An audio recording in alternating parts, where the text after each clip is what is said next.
दोस्तों स्टडी 91 में आप सभी का बहुत बहुत स्वागत है। दोस्तों आपकी परीक्षाएं नजदीक आ चुकी हैं, इसलिए आप जल्दी से तैयार हो जाइए। स्टडी 91 आपके लिए लेकर आया है एक छोटा सा क्रैश कोर्स, ठीक है, जिसके लिए आपको कोई भी चार्ज नहीं पे करना है। इसमें क्या किया जाएगा दोस्तों, कम समय में पूरे के पूरे सब्जेक्ट का रिवीजन आपको कराया जाएगा। विश्वास करिए, अगर आपको मैं ये कहूं कि सिंपल एक दो तीन वीडियो में पूरी की पूरी एंशिएंट हिस्ट्री को समराइज करके आपको दे दिया जाए यूट्यूब पर बिना किसी हेडेक के, तो कैसा रहेगा।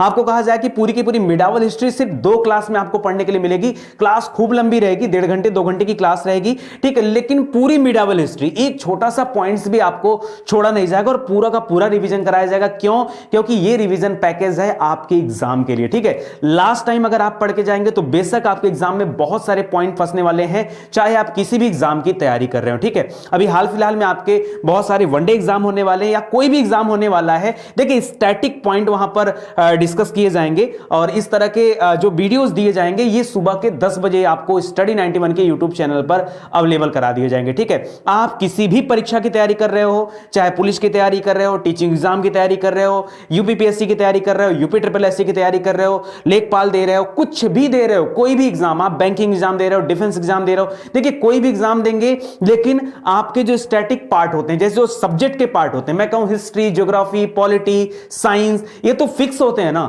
इसमें तो कुछ चेंजेस नहीं होते हैं ना। हां, ये अलग चीजें हैं कि आपके कोर्स में पर्टिकुलर एग्जाम में हो सकता है, अगर रेलवे का एग्जाम दे रहे हो तो साइंस का पोर्शन थोड़ा ज्यादा आएगा, बाकी का पोर्शन थोड़ा कम आएगा, ये चीजें होती हैं। आप अगर यूपीएसआई का एग्जाम दे रहे हैं तो वहां पॉलिटी का सेगमेंट ज्यादा आएगा, बाकी की चीजें थोड़ी कम आएंगी, लेकिन इंपॉर्टेंट जो है वो सभी चीजें होती हैं। तो यहां पर कम से कम लेक्चर में मैं कोशिश करूंगा कि अगले 10 दिनों के अंदर आपकी पूरी की पूरी हिस्ट्री समाप्त हो जाए, उसके बाद 5-6 दिनों के अंदर आपकी पॉलिटी समाप्त हो जाए, अगले 10-12 दिनों में आपकी ज्योग्राफी समाप्त हो जाए। तो कैसा रहेगा ये सेशन, ठीक है। 10 बजे ये सेशन आपको स्टार्ट हो चुका है, तो अभी ज्वाइन करते हैं इस सेशन को। कैसे हमने हिस्ट्री को एकदम समराइज करके आपको पढ़ाता हूं, आपको खाली ध्यान देना है और मेरे इस लेक्चर सीरीज को सुनना है, ठीक है। चलो प्राचीन इतिहास से अपनी कहानी को शुरू करते हैं। दोस्तों जैसे ही प्राचीन इतिहास की बात आती है, आपके सामने 2-3 तरह के सवाल आते हैं। प्राचीन इतिहास में सर किस चीज का हम लोग अध्ययन करते हैं, क्योंकि इतिहास क्या होता है, बीती हुई घटनाओं के बारे में बताता है। इतिहास क्या, ये बीती हुई घटनाओं के बारे में बताता है। और प्राचीन इतिहास यानी जो बहुत पहले समय पहले बीत चुका है, उसको प्राचीन इतिहास की श्रेणी में रखा जाता है। उसके अलावा भी दोस्तों यहां पर एक और शब्द आपको देखने को मिलता है, आद्य इतिहास। आद्य इतिहास जिसे हम लोग इंग्लिश में प्रोटो हिस्ट्री का नाम देते हैं। इस प्रोटो हिस्ट्री में क्या होता है, तो ध्यान दीजिए, कहना जिस काल में लेखक के साक्ष्य तो मिलते हैं परंतु उसे पढ़ा नहीं जा सका है, मतलब अभिलेख मिला है, कोई ना कोई प्रमाण मिला है, मतलब कुछ ना कुछ हमें मिला है, लेकिन हम उसकी भाषा को पढ़ नहीं पा रहे हैं। ऐसी जो सभ्यताएं हैं, ऐसे समय का जो इतिहास है, उसे आद्य इतिहास का नाम दिया जाता है। आपके मन में आ रहा होगा सर, जैसे सिंधु घाटी सभ्यता की बात कर लें तो सिंधु घाटी सभ्यता से जो मुद्राएं मिली हैं, जो कुछ भी मिला है, उसको अभी पढ़ा नहीं जा सका है, ठीक है। वो इतना डिफिकल्ट लैंग्वेज है कि अभी तक उसको किसी ने पढ़ा नहीं है, ठीक है। तो यहां पे मान सकते हैं कि आद्य इतिहास या प्रोटो हिस्ट्री में वो समय आते हैं। करा जिस काल में लेखक के साक्ष्य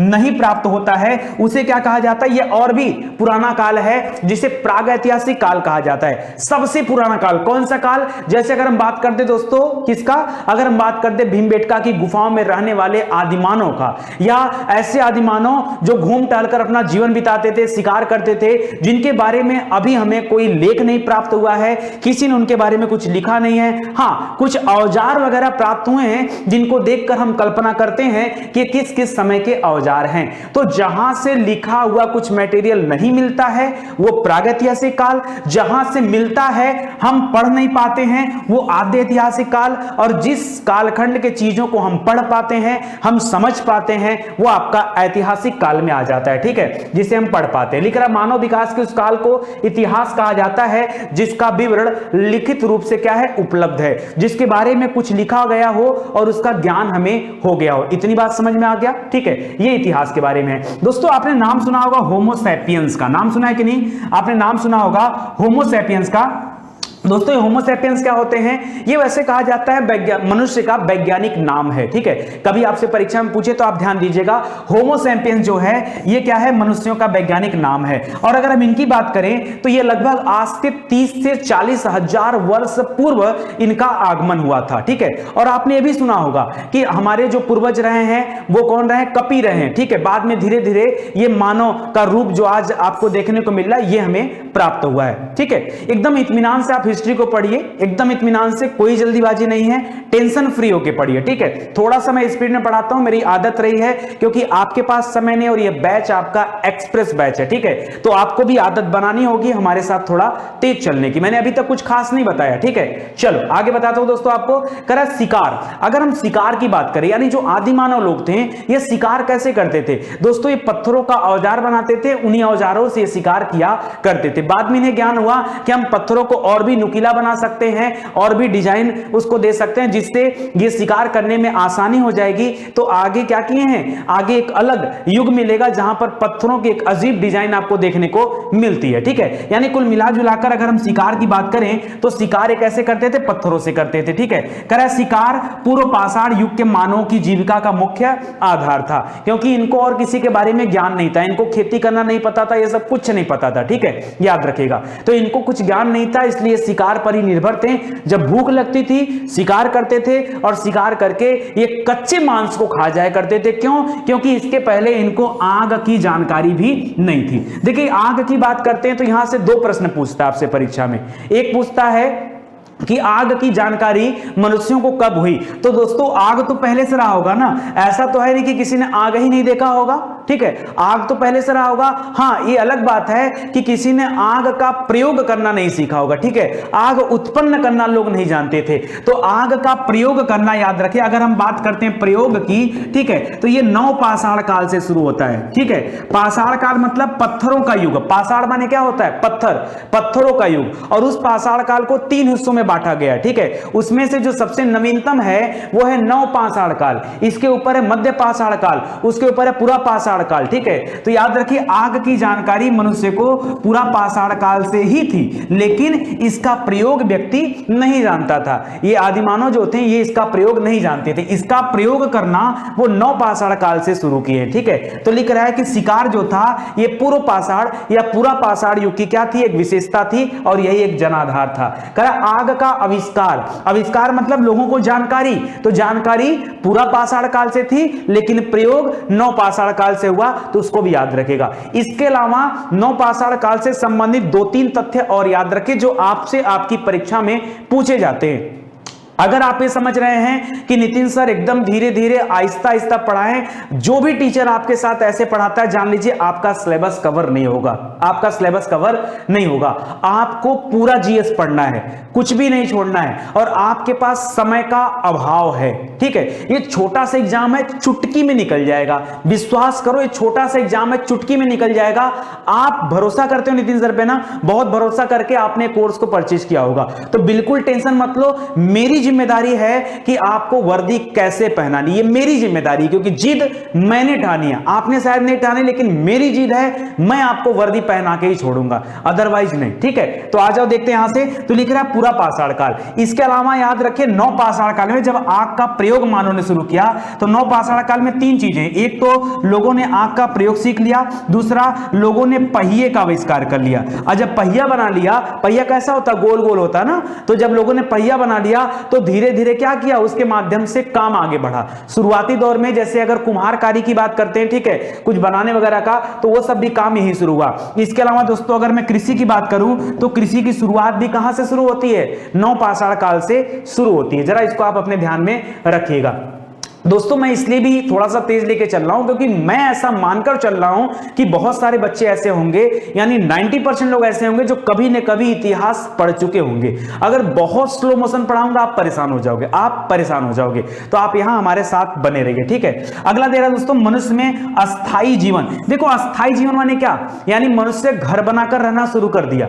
मनुष्य पहले क्या था? जो आदि मानव हुआ करते थे वो घूम टहल कर रहते थे, उनका कोई एक अस्थाई निवास नहीं हुआ करता था। क्यों नहीं होता था, उसके पीछे एक रीजन हुआ करता था। एक बात बताओ, अगर हम मनुष्यों की बात करें, ऐसे मनुष्य जो जानवरों का क्या करते हैं, शिकार करते हैं, तो जब वो शिकार करना शुरू करेंगे तो अकेले तो मनुष्य होते नहीं थे, उनके साथ पूरा का पूरा एक कबीला होता था। मान लो एक कबीले 10, 20, 100, 50 लोगों के होते थे, तो जहां कबीला पहुंचता था अगल बगल के जानवरों को मार के खा जाता था। जब जानवरों को मार के खा जाता था तो जानवरों को भी भय था कि वो जल्दी से इन आदिमानव से क्या हो जाए, दूर भाग जाए। तो ये जितना मतलब उनके जहां इनका झोपड़ी वगैरह बनता था, रहने का जो स्थान इनका होता था, वहां पर से क्या होते थे, जो आसपास के जानवर थे ये दूर भाग जाते थे। तो मजबूरन इनको स्थान छोड़कर एक नया स्थान तलाशना पड़ता था, इसलिए इनका जीवन जो था वो अव्यवस्थित जीवन था।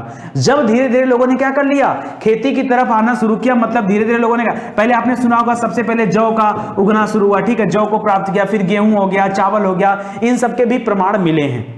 ठीक है, जब लोगों ने कृषि कार्य में अपने आप को लगा लिया, तो जब किसी व्यक्ति का एक खेत निश्चित हो जाएगा तो व्यक्ति अपने खेत को छोड़ के कहां जाएगा, व्यक्ति उसी के आसपास के किसी क्षेत्र में जाके रहेगा। तो इस तरह से दोस्तों लोग अस्थायी जीवन जीना शुरू किए। अस्थायी जीवन की बात करें तो इसकी शुरुआत कैसे होती है, याद रखेंगे, क्योंकि लोग कृषि कार्य से जुड़ गए थे और खेती मतलब एक फिक्स उनका क्या हो गया, एक स्थान हो गया जहां पर वो क्या करेंगे, अनाज को उगाएंगे। इसके लिए जरूरी था कि वो अस्थायी निवास करें, यानी एक जगह रुकने के बाद धीरे धीरे कुछ जो सामान्य जानवर थे वो इनके साथ घुल मिल गए। जैसे अगर हम कुत्ते की बात करें तो कुत्ता बहुत जल्दी मनुष्यों के साथ घुल मिल जाता है, और अदर जानवर नहीं उतने जल्दी घुल मिल पाते, लेकिन कुत्ता जल्दी घुल मिल जाता है। यही रीजन रहा होगा कि इन्होंने सबसे पहले कुत्ते को क्या बनाया, अपना पालतू पशु बनाया। तो यह भी एक प्रश्न आपसे परीक्षा में पूछता है। लिख रहा है, मनुष्य में अस्थायी निवासी प्रवृत्ति का विकास नवपाषाण काल में हुआ और सबसे पहले उसने कुत्ते को अपना पालतू बनाया। समझ में आ रहा है ना, बिल्कुल समझ में आएगा, नहीं जाएगा तो जाएगा कहां। चलो आगे देखते हैं। लिख रहा है, मनुष्य ने सर्वप्रथम किस धातु का प्रयोग किया। पीछे कम ध्यान दिया करिए, मेरी बातों पर ज्यादा ध्यान देना आपको, ठीक है। सबसे पहले मनुष्यों ने किसका इस्तेमाल किया, सबसे पहले दोस्तों मनुष्यों ने तांबे का इस्तेमाल किया, ठीक है, तांबा धातु। अगर आपके मन में आता है लोहे वगैरह की बात, ठीक है, तो याद रखें लोहे का अभी तक कोई जो प्रमाण है वो अवेलेबल नहीं है। हो सकता है कि उस समय के लोग लोहे के बारे में जानते हो, लेकिन हमारे पास अभी कोई प्रमाण नहीं है, और जब तक प्रमाण न हो तब तक किसी बात को माना नहीं जा सकता, ठीक है। लोहे का जो सबसे लेटेस्ट प्रमाण मिलता है वो लगभग 900 बीसी में मिलता है। बीसी मतलब बिफोर क्राइस्ट, ठीक है, यानी बीसी मतलब ईसा पूर्व। 900 ईसा पूर्व में जाकर के लोहे का प्रमाण मिलता है, जब महाभारत का युद्ध हुआ था उस समय, ठीक है, ये ध्यान देने वाली बात है। लेकिन मैं इस चीज को नहीं मानता है। एक बात बताओ, लोहे के जो प्रमाण मिले हैं वो अतरंजी खेड़ा हो गया, हस्तिनापुर हो गया, ऐसे स्थानों से लोहे के प्रमाण मिले। एक बात बताओ, आप मानते हो ना कि महाभारत से पहले रामायण था? अगर महाभारत से पहले रामायण नहीं था तो कैसे हनुमान जी महाभारत में आ गए थे? इसका मतलब ये सत्य है कि महाभारत से पहले रामायण हो चुका था, यानी श्री कृष्ण भगवान के जीवन से पहले श्री रामचंद्र जी आ चुके थे। अब श्री रामचंद्र जी लंका तक गए, पूरी सेना लेकर गए, उन्होंने बहुत सारी लड़ाइयां भी लड़ी, मतलब कुछ ना कुछ लोहे का तो रहा होगा, यानी 900 बीसी के पहले कुछ ना कुछ लोहे का था, हाँ? लेकिन वो प्रमाण हमारे पास अवेलेबल नहीं है। खैर एक अलग बात है, अगर उसको देखा जाए तो एक अलग मैटर है, ठीक है। तो यहां याद रखेंगे मनुष्यों ने सबसे पहले किस धातु का इस्तेमाल किया, तो याद रखिए तांबे का इस्तेमाल किया। इसीलिए कभी कभी प्रागैतिहासिक काल के बाद का जो समय आता है, ठीक है, प्रागैतिहासिक माने समझ गए ना, यानी एक ऐसा काल जिस समय मतलब कुछ लेख वगैरह नहीं मिलते हैं उस समय के, ठीक है, बस इसके बारे में लोग कल्पना करते हैं, प्रागैतिहासिक काल। तो उस समय की बात करें तो ये प्रागैतिहासिक काल के ठीक बाद का काल कहा जाता है ताम्रपाषाणिक काल। क्या कहा जाता है? ताम्रपाषाणिक। क्यों? क्योंकि यहां पर याद रखे तांबे का उपयोग करना लोग सीख गए थे। बाद में दोस्तों इसी तांबे में लोगों ने टीन मिला दिया। क्या मिला दिया? टीन, और ये बन गया कांसा। क्या बन गया? कांसा। इसीलिए दोस्तों कांसे का प्रयोग किया गया है हड़प्पा काल में। कहां पर? जिसको आप सिंधु घाटी सभ्यता के नाम से जानते हैं, हड़प्पा सभ्यता के नाम से, वहां पर कांसा का इस्तेमाल किया गया है। इसलिए कभी कभी हड़प्पा सभ्यता को क्या कहा जाता है? कांस्ययुगीन सभ्यता कहा जाता है। हो सकता है आपसे परीक्षा में पूछ दे कांस्ययुगीन सभ्यता के बारे में कि हड़प्पा सभ्यता को क्या कहा जाता है? ताम्रपाषाण कालीन सभ्यता, कांस्ययुगीन सभ्यता, लौहयुगीन सभ्यता, इनमें से कोई नहीं या इनमें से सभी। तो आप क्या बताएंगे? बताइएगा कांस्ययुगीन। क्यों? क्योंकि तब लोग तांबे में टीन मिलाकर कांसे का इस्तेमाल करना शुरू कर दिए थे। ये आपको ध्यान देना होगा, ठीक है। आगे लिख रहा है कृषि का आविष्कार। अरे यार आविष्कार माने क्या? पहली बार लोग खेती करने जा रहे थे।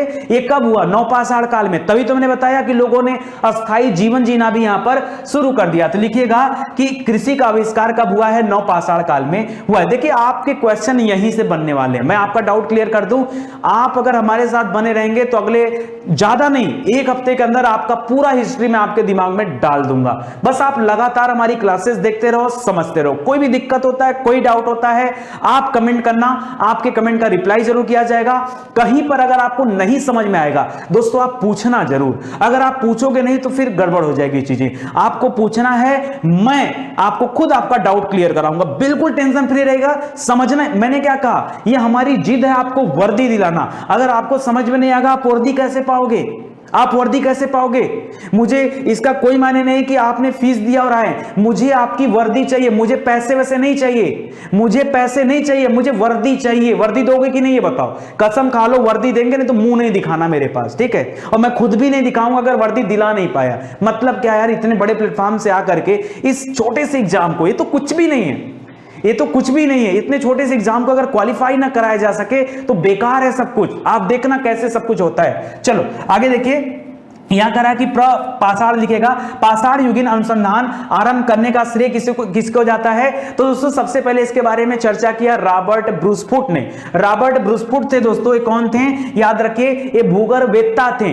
भूगर्भवेत्ता वह व्यक्ति होता है जो पृथ्वी के अंदर, यानी भू यानी भूमि यानी पृथ्वी, गर्भ यानी उसके अंदर के बारे में जानकारी पता करता है, ठीक है? तो ये बहुत बड़े भूगर्भवेत्ता थे और इनको ये जाता है श्रेय। आगे देखिए, करा कि भारत में मानव के सर्वप्रथम साक्ष्य कहां से मिलता है? मानव मतलब क्या है? मानव का अर्थ यह है कि भारत में वो कौन सा स्थान है जहां पर सबसे पहले मानव ने अस्थाई बस्ती बनाकर अपना निवास किया। सबसे पहले पूरे भारत में, ये पूरे भारत, जम्मू कश्मीर से लेकर तमिलनाडु तक की बात कर रहा हूं, आंध्र प्रदेश तमिलनाडु, ठीक है? इधर आप पूर्वोत्तर भारत से लेकर के इधर आप जो है पाकिस्तान अफगानिस्तान तक की बात कर लो। सबसे पहले मानव ने अस्थाई जीवन की शुरुआत कहां से किया? तो नर्मदा नदी घाटी जो है, जो भारत में पूरब से पश्चिम दिशा की ओर जाती है, अरब सागर में जाके मिलती है। नर्मदा और ताप्ती, याद रखिएगा। भ्रंश घाटियां कहा है, भ्रंश घाटी से बहने वाली नदियां हैं दोनों, एस्चुअरी बनाती हैं, ज्वार नद मुख, ये डेल्टा नहीं बनाती हैं। परीक्षा में प्रश्न आता है, ध्यान दीजिएगा। आगे देखिए दे रहा है कि ये कहां पर, तो याद रखिए नर्मदा घाटी, और वहां पर एक जगह हथनौरा, ठीक है? तो उसको भी याद रखेगा। आगे देखिए दोस्तों, वैसे नर्मदा घाटी याद रखेगा, यहां से मिले। लिख रहा है आगे कि पाषाण संस्कृति से लेकर हड़प्पा तक के जो प्रमाण मिले वो किस स्थान से मिले? मतलब उस स्थान से पाषाण कालीन सभ्यता का भी प्रमाण मिला है, और आगे चल के जो हड़प्पा सभ्यता आता है, हड़प्पा सभ्यता, उसका भी प्रमाण मिला है। वो कौन सा स्थान है? वो स्थान हमारे भारत में अब नहीं है, पहले भारत का हिस्सा था। मेहरगढ़ का नाम सुना होगा, ठीक है? मेहरगढ़ से दोस्तों धान का भी प्रमाण मिला, सबसे पुराने धान का प्रमाण मिला मेहरगढ़ से, ठीक है? तो याद रखिए वह स्थान था मेहरगढ़, जहां पाषाण काल से लेकर हड़प्पा सभ्यता तक के प्रमाण मिले। समझ में आ रहा है ना? बिल्कुल आएगा समझ में, यार टेंशन मत लेना। आगे देखो, कर हड़प्पा काल में पशुपालन के प्राचीन प्रमाण कहां से मिले? ठीक है, सॉरी हड़प्पा में नहीं, मध्य पाषाण काल में, हड़प्पा में नहीं। हड़प्पा में पशुपालन की बात करें तो लोगों के यहां नगरीय व्यवस्था थी और पशुपालन भी होता था, लेकिन ऐसे पशु होते थे जिनसे दूध वगैरह मिल जाता है, जैसे गाय बैल, इन सब के प्रमाण मिले। हालांकि गाय का कहीं चित्रण नहीं किया गया है, घोड़े का भी चित्रण नहीं किया गया, लेकिन एक दो स्थान से घोड़े के अवशेष भी मिले, ठीक है? इसको ध्यान दीजिएगा। अगर मध्य पाषाण काल की बात करें और पशुपालन की बात करें तो याद रखिए आदमगढ़ एक जगह है, वहां से इसका प्रमाण मिला, आदमगढ़ से, ठीक है? मोस्ट इंपॉर्टेंट है, ध्यान दीजिएगा। मानव ने सबसे पहले कौन सा अनाज प्रयोग में लाया? मैंने आपको शुरू में बता दिया, जौ। पहले लोग इसको यौ बोला करते थे, क्या बोलते थे? ठीक है, इसको क्या बोलते थे? यौ कहा जाता था, जौ या यौ। इसको ध्यान दीजिएगा। चलिए आगे बढ़ते हैं दोस्तों। चारकोलिथिक युग। अब देखिए मैंने आपको शुरू में ही बताया, चारकोलिथिक माने क्या होता है? चारकोल माने होता है तांबा। क्या हो जाता है? तांबा। यानी ताम्र पाषाण युग को, ताम्र पाषाण मतलब जब लोगों ने तांबे का जो है प्रयोग शुरू किया था, ठीक है? तो याद रखिएगा इसको अन्य किस नाम से जाना जाता है? तो ताम्र पाषाण काल के नाम से जाना जाता है, ठीक है? चैप्टर वाइज आपको पढ़ा रहा हूं, एक चैप्टर को समराइज करके क्या क्या आपसे परीक्षा में प्रश्न बन सकता है, पूछा जा सकता है, एकदम एग्जाम ओरिएंटेड आपको पढ़ाया जा रहा है, घबराने की जरूरत बिल्कुल नहीं है। ठीक है, आगे देखिए दिख रहा है कि भारतीय पुरातत्व का जनक किसे कहा जाता है, परीक्षा में पूछता है भारतीय पुरातत्व का जनक किसे कहा जाता है। एक व्यक्ति था अलेक्जेंडर कनिंघम, नाम सुना है, अलेक्जेंडर कनिंघम, इसी को भारत में क्या कहा जाता है, पुरातत्व का जनक कहा जाता है, भारतीय पुरातत्व सर्वेक्षण का जनक कहा जाता है। याद रखेगा, मोस्ट इंपॉर्टेंट है, कई बार परीक्षा में आ चुका है। ठीक है, भारत के लिए किस आरंभिक पुरापाषाण युग के शिलाश्रय से सर्वाधिक चित्र प्राप्त हुए, पूछ रहा है वह कौन सा स्थान है, कौन सा शिलाश्रय, शिलाश्रय मतलब शिलाधन आश्रय, शिलाधन आश्रय, शिला माने चट्टान पत्थर, आश्रय माने रहने का स्थान, ऐसा कौन सा स्थान था जहां पत्थरों को काट के लोग रहने के लिए स्थान बनाए थे। तो जाहिर बात है पत्थर काटोगे तो गुफा बन जाएगा, तो पूछ रहा है कि कहां पर सबसे ज्यादा गुफाएं हैं, वो स्थान कौन सा है। दोस्तों स्थान है मध्य प्रदेश में, एक जगह है भीमबेटका की गुफाएं, याद रखेगा वहां बहुत सारी गुफाएं हैं और वो स्थान कहां से संबंधित है, वो पुरापाषाण काल से संबंधित है। कहोगे पता कैसे चला, अगर कभी आप जाएंगे भीमबेटका की गुफाओं पर तो उसके दीवारों पर कुछ चित्र बने हुए हैं जो उस काल के बारे में बताते हैं। ठीक है, ऐसा पता चला है। ठीक है, तो इसको याद रखेगा।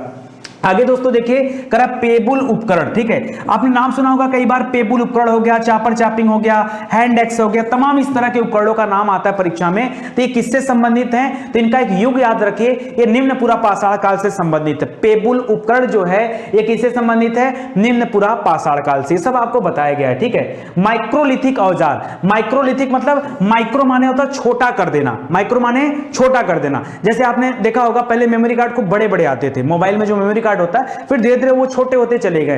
तो माइक्रोलिथिक यानी छोटा, यानी औजारों का एक अलग तरीके का समूह, एक अलग ही रूप देखने को मिला जहां नुकीले धारदार औजार बनाए जाते थे। तो ये लोगों ने धीरे धीरे सीखा, पहले लोग नॉर्मल पत्थर के औजार बनाते थे, बाद में लोगों ने उसे नुकीला किया, पालिश मारा, बहुत कुछ किया उस पर। ठीक है, बाद में लोगों ने तांबे को भी लगा दिया, पत्थरों के साथ जोड़ दिया, तभी तो ताम्रपाषाण काल कहा जाता है। तो याद रखें माइक्रोलिथिक औजार ये मध्य पाषाण काल से संबंधित है। कब, मध्य पाषाण काल। नवपाषाण काल का नाम मत लीजिएगा, क्योंकि नवपाषाण काल में पशुओं के साथ मनुष्यों ने दोस्ती कर लिया, सबको मारकर खाना बंद कर दिया, हर किसी का शिकार बंद कर दिया, अस्थाई जीवन जीना शुरू कर दिया, अस्थाई निवास बना दिया, अपना घर बना लिया, खेती बाड़ी करने लगे, ये सब कार्यों में आ गए। ठीक है, अभी पहला चैप्टर चल रहा है एंशिएंट हिस्ट्री का, एंशिएंट हिस्ट्री का पहला चैप्टर चल रहा है और आज मैं बहुत सारे चैप्टर आपको कवर कराने वाला हूं, जाइए मत और घबराइए मत। ठीक है, कर भारत के दो सर्वाधिक प्राचीन ज्ञात मध्य पाषाण कालीन स्थल कौन से हैं, जो प्राचीन काल से संबंधित है वो स्थल कौन से हैं। ठीक है, उस स्थान का नाम बताना। तो एक जगह है दोस्तों महदहा, कौन सा है, महदहा, और एक जगह है सराय नाहर राय। ठीक है, यहां से दोस्तों दोनों जगह ऐसे हैं जहां से कंकाल मिले। ठीक है, महदहा से भी और उसमें सराय नाहर राय पे याद रखेगा, यहां से मनुष्यों का कंकाल मिला है, और महदहा भी आप याद रखेगा, यहां से आभूषण वगैरह भी कुछ जगह से मिले हुए हैं। ठीक है, वो सोने वाले आभूषण नहीं, ये याद रखिए एक अलग से आभूषण होते थे, अभी उनके बारे में आगे मैं आपको बताऊंगा। ठीक है, उसको गले में पहना जाता था, कान में धाड़ किया जाता था, हाथी दांत वगैरह को उनसे बना हुआ, या जो हड्डियां होती थी पशुओं की उनसे बने होते थे ये जो होते थे। ठीक है, तो इसको याद रखेगा, महदहा और सराय नाहर राय। लिख रहा है नौदा टोली नामक ताम्रपाषाणिक स्थल का उत्खनन किसने किया, तो नौदा टोली का उत्खनन किया डॉक्टर एच.डी. सांकलिया ने। किसने, एच.डी. सांकलिया, बहुत ज्यादा पूछता है, नौदा टोली मध्य प्रदेश में। ठीक है, इसको याद रखेगा। भारत का सबसे प्राचीन नगर जो मोहनजोदड़ो था उसको क्या कहते हैं, मोहनजोदड़ो को दोस्तों मृत्यु का टीला कहा जाता है, मौत का टीला, मृतकों का टीला।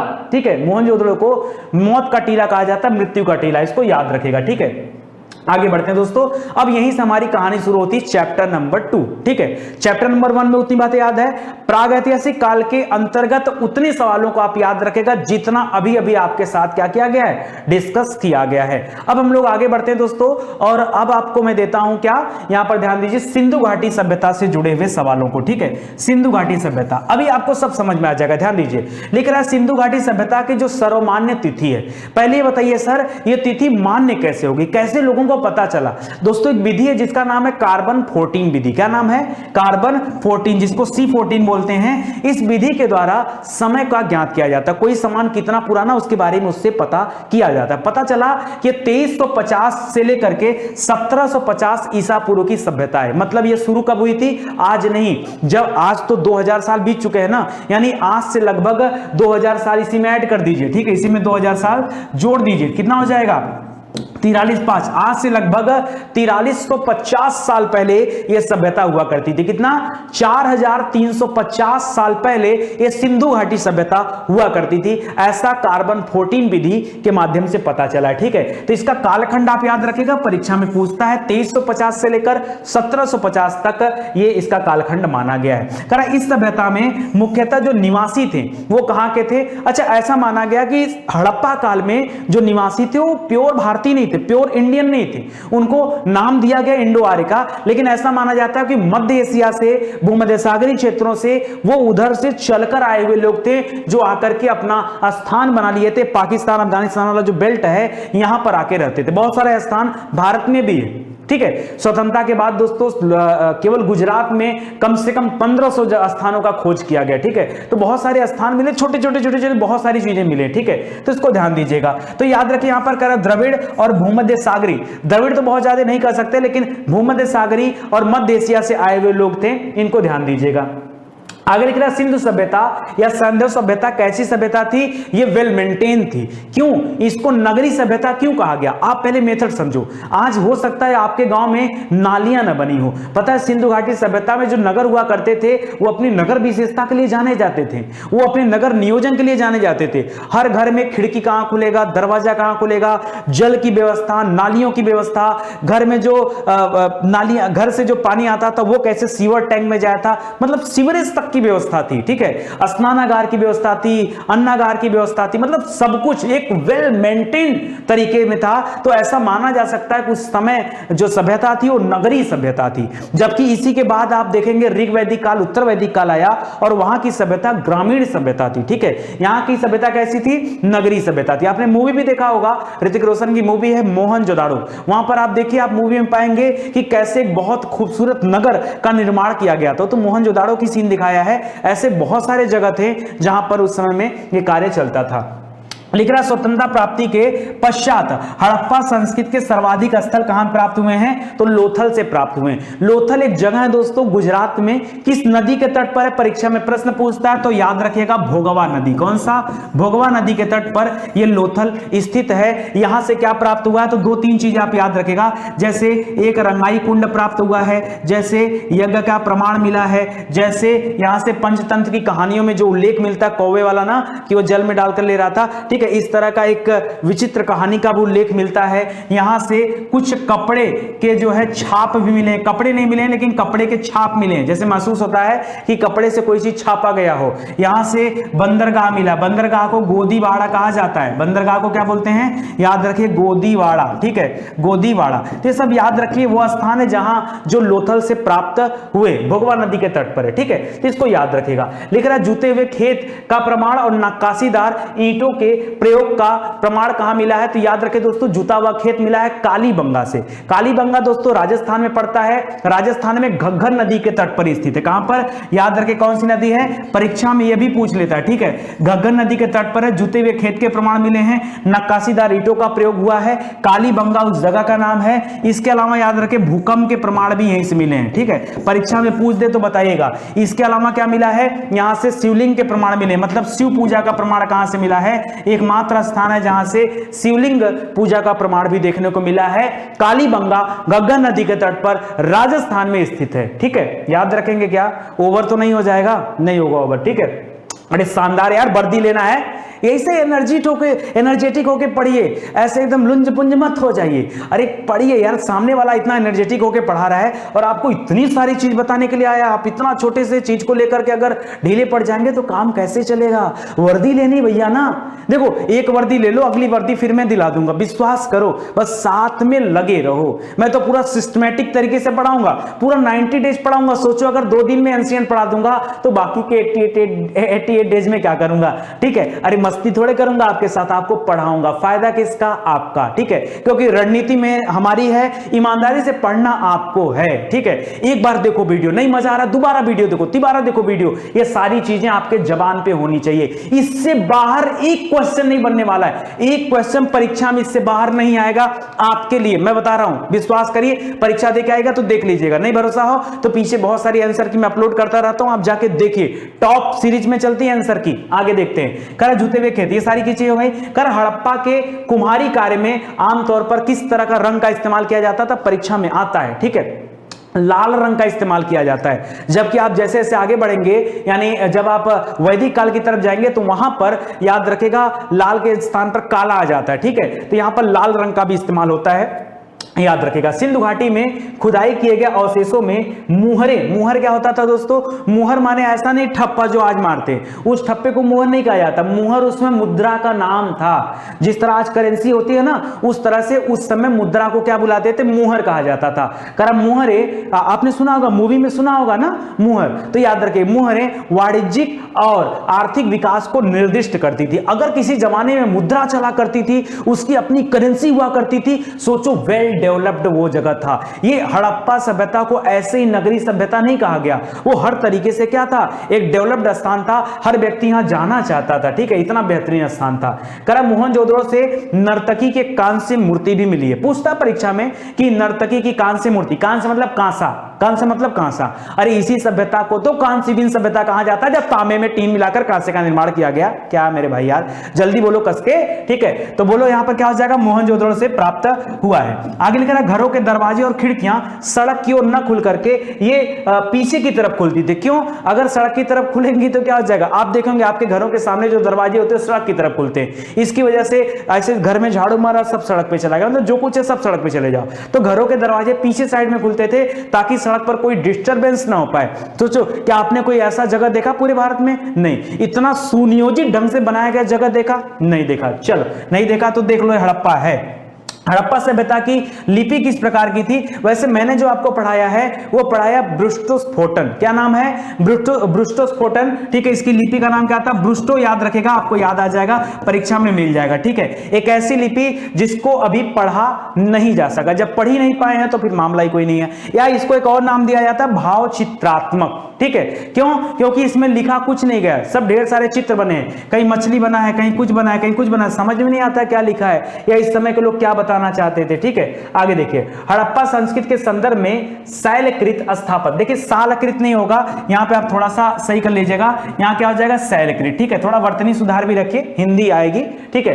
हड़प्पा संस्कृति के संदर्भ में शैलकृत स्थापत्य के प्रमाण कहां से मिला है दोस्तों, सबसे बढ़िया बढ़िया जो घर बनाए गए थे वो कहां पर थे, धौलावीरा एक जगह पड़ता है वहां पर, ठीक है, धौलावीरा याद रखेगा, बहुत इंपॉर्टेंट, ठीक है। तो धौलावीरा में जो घर थे दोस्तों वो कई स्टेप्स में बनाए गए थे, जिसके लिए उसे जाना जाता, चारों तरफ एक अजीब बाउंड्री थी, मतलब एक बेहतरीन बाउंड्री, ठीक है, कोई बाहरी व्यक्ति वहां पर प्रवेश नहीं कर सकता था, अंदर वाला व्यक्ति एक समय के बाद बाहर नहीं जा सकता था, तमाम नियम कानून थे, अनुशासन वाला ही जगह था, ठीक है, धौलावीरा। आगे देखिए, कराए सिंधु घाटी सभ्यता से संबंधित वृषभ मुद्रा, एक मुद्रा प्राप्त हुआ दोस्तों, जो इसे मुहर बोलते हैं ना, उस पे याद रखें वृषभ यानी बैल, वृषभ यानी बैल, ठीक है, तो करीब बैल का एक चित्र मिला उस पर से, ये किस पुरातात्विक स्थान से मिला है, तो मोहनजोदड़ो से मिला है, मोहनजोदड़ो से ये वृषभ वाला चित्र मिला है, ठीक है, किसको याद रखेगा, इंपॉर्टेंट है। मृण पट्टिका पर उत्तीर्ण सींग युक्त देवता की मुहर कहां से मिली है, सींग मतलब एक ऐसे देवता थे जिनको केवल एक सींग था, ठीक है, ऐसे देवता, और इनका जो मुहर मिला है वो कहां से मिला दोस्तों, वो मिला कालीबंगा से। कालीबंगन जो राजस्थान में घग्गर नदी के किनारे था, मैं उसी की बात कर रहा हूं, जिसको याद रखेगा ये है, ठीक है। करा सिंधु घाटी सभ्यता को आर्यों से पूर्व की सभ्यता रखे जाने का महत्वपूर्ण कारक क्या है, ठीक है, आर्य, ये तो कंफर्म था कि जो आर्य थे वो आपके मध्य एशिया से आए हुए थे, ये वाले जो थे ये कुछ मध्य एशिया से, कुछ भूमध्य सागर की तरफ से और कुछ द्रविड़ लोग रहे होंगे, ऐसा माना जाता है, ठीक है। यहां याद रखेगा मृदभांड, मृदभांड एक ऐसी चीज है जो इस दोनों कालखंड को अलग करता है, क्योंकि अगर लाल मृदभांडों की बात करूं तो हड़प्पा काल से संबंधित हैं, और जब काले वाले आ गए, ठीक है, तो कहां पर आ गए थे, वो वैदिक काल में आ गए, ठीक है, तो याद रखेगा।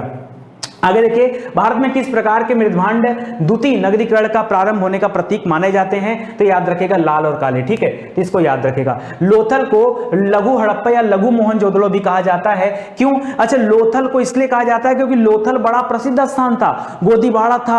अब सोचिए, गोदीबाड़ा यानी बंदरगाह, बंदरगाह अगर कहीं पे था उस जमाने में, आज से 4350 साल पहले अगर कहीं पर बंदरगाह था, इसका मतलब है व्यापार का एक बहुत बड़ा केंद्र रहा होगा। हड़प्पा मोहनजोदड़ो व्यापार का बहुत बड़ा केंद्र था और लोथल भी व्यापार का बहुत बड़ा केंद्र था, तो इसको याद रखेगा। इसको लघु हड़प्पा लघु मोहनजोदड़ो का नाम दिया जाता है, ठीक है। करा सिंधु सभ्यता में मुख्य फसल क्या थी? अच्छा, जौ उस समय के लोग भी जानते थे, अब गेहूं चावल भी जानकारी में आ गया था, ठीक है। सुरकोटदा, सुरकोटदा नहीं होता, कोटदा होता है, ठीक है, इसको जरा सही करिएगा, इसका नाम है सुरकोटदा, ठीक है, सुरकोटदा, ठीक है, कोटदा याद रखिए। सिरकोटदा से, अब देखिए आप कभी हड़प्पा काल पढ़ेंगे ना, अलग अलग किताबों में अलग अलग बातें बताई गई, कहीं पे आपको यह लिखेगा कि पूरे हड़प्पा काल से घोड़े का कोई प्रमाण ही नहीं मिला है। पूछता परीक्षा में कैसे कि किस जीव का या किस जंतु का, किस पशु का प्रमाण नहीं मिला है? उत्तर होता है हड़प्पा। और दूसरे ही पल यह पूछता है कि हड़प्पा काल से किस स्थान, हड़प्पा काल के किस स्थान से घोड़े के दांत ये सब मिले हैं, ठीक है, या घोड़े के अवशेष प्राप्त हुए हैं, तो वहां पर तुरंत आ जाता है क्या? सुरकोटदा आ जाता है, ठीक है, क्या आ जाता है? सुरकोटदा। तो ये कौन, बताइए क्या है? तो इसको आप याद रखिए, परीक्षा में आता है, दोनों बातें याद रखिए। कोई अगर पता आप गलत कर दोगे तो भी सिस्टम खराब हो जाएगा, इसको ध्यान रखिएगा, ठीक है। आगे देखिए, सिंधु सभ्यता के लोग, ठीक है, एक और जगह था दोस्तों जहां से ये घोड़े का प्रमाण मिला है, राना घुंडई, नाम सुना होगा ना, राना घुंडई। राना घुंडई जो था दोस्तों, यहां से घोड़े के दांत मिले, घोड़े के दांत मिले। पता आपको, घोड़ा कभी बैठता नहीं है, नहीं सुना क्या? घोड़ा कभी बैठता नहीं है और आपको भी आराम नहीं करना। जिस तरह से घोड़ा सिर्फ एक दिशा में चलता रहता है, अपना कार्य करता रहता है, आपको भी ध्यान रखना चाहिए कि जब तक आपको आपका उद्देश्य नहीं मिल जाए, आपकी वर्दी नहीं मिल जाए, न नींद आना चाहिए न चैन आना चाहिए। विश्वास करिए, मुझे नहीं पता आपने अपने जीवन में क्या कसम खाया नहीं खाया है, लेकिन अगर आपने इस कोर्स को परचेज किया है तो इस वर्दी को मैं पहना के रहूंगा लास्ट टाइम तक। आप हमारा साथ दीजिए, इतना निवेदन आपसे खाली, ठीक है, इससे ज्यादा मैं कुछ नहीं कहूंगा। अपने आप सारी चीजें आप सीख जाओगे, ठीक है। यहां देखिए, करा सिंधु सभ्यता के लोग धरती को क्या कहते थे? उर्वरता की देवी मानकर पूजा किया करते थे। क्या कहते थे? उर्वरता की देवी, ठीक है, क्यों? क्योंकि धरती से उन्हें सब कुछ मिलता था, ठीक है, तो इसको याद रखेगा। प्रकृति की पूजा करते थे। करा पशुओं में कुबड़ वाला सांड, ऐसा सांड जिसके ऊपर कुबड़ होता था, कुबड़ जैसा नंदी के ऊपर होता है ना, तो वैसा करा कुबड़ होता था, उसे लोग क्या करते थे? वो विशेष था, वो पूजनीय था, लोग उसकी पूजा किया करते थे, इस कुबड़ वाले सांड को, ठीक है। करा मनोरंजन के लिए जो सैंधववासी थे बड़ा काम करते थे। इसके पहले के लोग तो खाली शिकार करते थे, और यहां पर क्या करते थे लोग? जैसे मछली पकड़ते थे, शिकार पे भी चले जाते थे, पशु पक्षियों को आपस में लड़ाते थे, ठीक है। इसके अलावा चौपड़ खेलते थे, पासा वगैरह खेलना भी जानते थे लोग, ठीक है। पासा, पासा जैसा खेल भी आपने सुना होगा ना, ठीक है, चौगान पासा, ठीक है, बहुत सारे होते थे, चौगान वगान तो बाद में आएगा, पासा ये लोग खेलते थे, ठीक है, चौपड़ और पासा, तो याद रखेगा। हड़प्पा सभ्यता खत्म। तीसरा चैप्टर पढ़ते हैं वैदिक काल। आप कहोगे सर आज कितना पढ़ाने वाले हो? देखिए, थकना नहीं है, जो थक गया पहले दिन उसकी कहानी खत्म है। मतलब आपको वर्दी नहीं चाहिए क्या? ऐसा है क्या? वर्दी नहीं चाहिए? वर्दी चाहिए ना, एनर्जेटिक हो जाइए। और नितिन सर की क्लास अगर लेनी है, पढ़ना है, सीखना है, मेहनत करिए। आपके लिए मैंने इतना मेहनत किया, तो मेरे हिस्से की मेहनत कौन करेगा? आपको करना है, ठीक है। ज्यादा दिक्कत हो रही है तो थोड़ी देर के लिए आप वीडियो को पॉज कर सकते हैं, इत्मीनान से पढ़ सकते हैं। क्लास कहीं भाग के नहीं जा रही है, ठीक है, वो आपके पास रखी हुई है, आप एक बार दो बार देखो, ये आपके हित के लिए है। ये मैं अहित नहीं चाहता, मैं चाहता तो इसी सब चीजों को और आराम आराम से पढ़ाता, लेकिन मुझे एक स्ट्रेटजी के साथ पढ़ाना है, ताकि पता है अगले 10-15 दिन में ही आपको पता चल जाएगा कि वाह सर मजा आ गया। गदगद अगर मन नहीं होगा ना, पैसे वापस कर दूंगा, कसम खा रहा हूं, ठीक है। आप एकदम गदगद हो जाओगे, ऐसा आप कह ही नहीं सकते यार कि आप अच्छा नहीं पढ़ा रहे या मजा नहीं। यार मजा तो आके रहेगा मेरे भाई, ठीक है। चलो देखते हैं, करा वैदिक सभ्यता, ध्यान दीजिएगा, वैदिक सभ्यता। अब वैदिक सभ्यता दो भागों में बटा, एक ऋग्वैदिक काल, एक उत्तर वैदिक काल। ऋग्वैदिक काल और उत्तर, पहले ऋग्वैदिक काल आया था, बाद में उत्तर वैदिक काल आया। अगर ऋग्वैदिक काल की बात करें तो जब आपका समाप्त हुआ 17, आपने देखा कि अभी हड़प्पा काल जो था वो 2350 से स्टार्ट हुआ, लगभग 1750 तक चला। बीच का 150 साल क्या हुआ? देखिए, जब कोई एक जनरेशन समाप्त होता है ना, तो बीच का 100-150 साल डिस्टर्ब होता है, ठीक है। यहां पे जो युग माना गया 1500 से लेकर के 1000 ईसा पूर्व माना गया। वैसे एक्यूरेट जो माना गया है वो माना गया 1500 से 900। क्या माना गया है?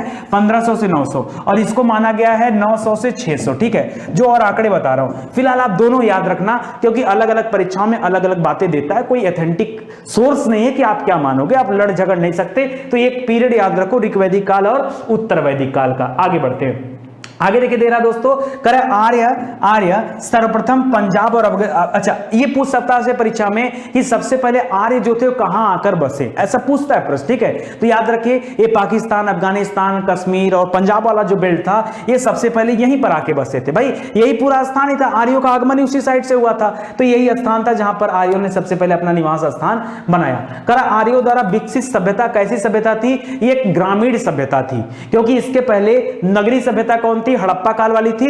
अब नगरों को और डेवलप्ड होने चाहिए था, लेकिन ऐसा हुआ नहीं है, क्योंकि एक औसत से ज्यादा जब नगर बढ़ने लगता, हालांकि हड़प्पा सभ्यता क्यों समाप्त हो गया इसके बारे में कुछ कहा नहीं जा सकता, लेकिन हाँ बहुत सारे लोगों का मत है कि वहां पर नदियों ने अपनी दिशाओं में परिवर्तन किया, जिसकी वजह से पूरा क्षेत्र जलमग्न हो गया और इसी वजह से हड़प्पा जैसी सभ्यता का क्या हो गया, विनाश हो गया, ऐसा माना जाता है। क्यों माना जाता है उसके पहले, उसके पीछे एक प्रमाण भी दिया जाता है कि हड़प्पा सभ्यता में जो बने थे भूखंड, जो भूखंडों पर जो निर्माण हुआ था, उस निर्माण के ऊपर जो जल का निशान छूटा हुआ वो लगभग 6-7 मीटर तक है। ऐसा माना जाता है कि स्थान पूरा कई वर्षों तक जलमग्न रहा होगा, जिसके वजह से यहां पूरी व्यवस्था क्या हो गई, पूरी तरह से समाप्त हो गई। तो ये आपको ध्यान देना है। तो आर्यों को फिर से कहानी स्टार्ट करना था, तो एक ग्रामीण अर्थव्यवस्था के रूप में या सभ्यता के रूप में इनका विकास हुआ।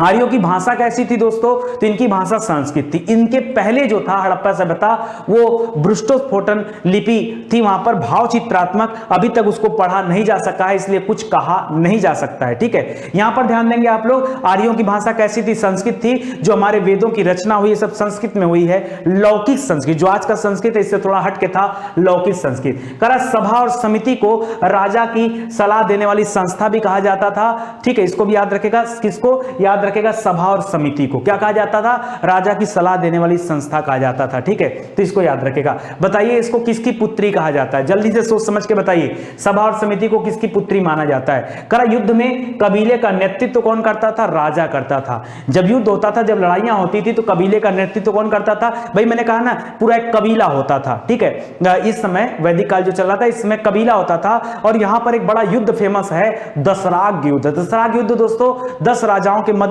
ये युद्ध हुआ था, इसलिए इसका नाम है दशराग्य, राज्य माने राजा, दशराग्य युद्ध, ठीक है, तो याद रखेगा। करा ये युद्ध होता किसके लिए था, तो याद रखे गविष्ठ के लिए। ये गविष्ठ क्या होता है, गविष्ठ मतलब गाय के लिए। ये युद्ध किसके लिए होता है, गाय के लिए होता है, ठीक है, इसको याद रखे। गविष्ठ का मतलब क्या होता है, गाय, ठीक है। बात आती है कि गाय के लिए युद्ध क्यों होता था। भाई गाय के लिए युद्ध क्यों होता था, क्योंकि दोस्तों गाय क्या होती थी, एक ऐसी पशु थी जिससे हमें हर जगह फायदा था। गाय दूध देती थी, ठीक है, गाय जो है खेतों में भी कार्य कर लेती थी, तो इसके लिए अक्सर करके लड़ाइयां होती थी, इसको ध्यान दीजिएगा। जैसे आज धन के लिए लड़ाई होती है, वैसे तब गाय के लिए लड़ाई होती थी, क्योंकि सबसे बड़ी पूंजी गाय को ही माना जाता था। पुराने जमाने में आपने देखा होगा लोग शादी विवाह में गाय और जो है बैल दान दिया करते थे, हाँ दहेज के रूप में गाय और बैल दिए जाते थे, ठीक है। कह समाज की सबसे छोटी इकाई कौन था, ये परिवार या कुल था, समाज की सबसे छोटी इकाई, तो ध्यान दीजिएगा। आर्य शब्द किसको इंगित करता है, परीक्षा में आता है। आर्य का अर्थ क्या होता है, आर्य माने होता है श्रेष्ठ जन। आर्य माने क्या होता है, जो श्रेष्ठ है वो आर्य है, ठीक है। तो याद रखे, लोग बोलते हैं ना हे आर्य पुत्र, मतलब हे श्रेष्ठ, ठीक है। तो श्रेष्ठ याद रखे, आर्य का तात्पर्य क्या होता है, श्रेष्ठ। एक दो शब्दों का अर्थ आपसे यहां बहुत पूछता है, एक आर्य अक्सर करके पूछता है परीक्षा में, एक उपनिषद का अर्थ पूछता है, ठीक है।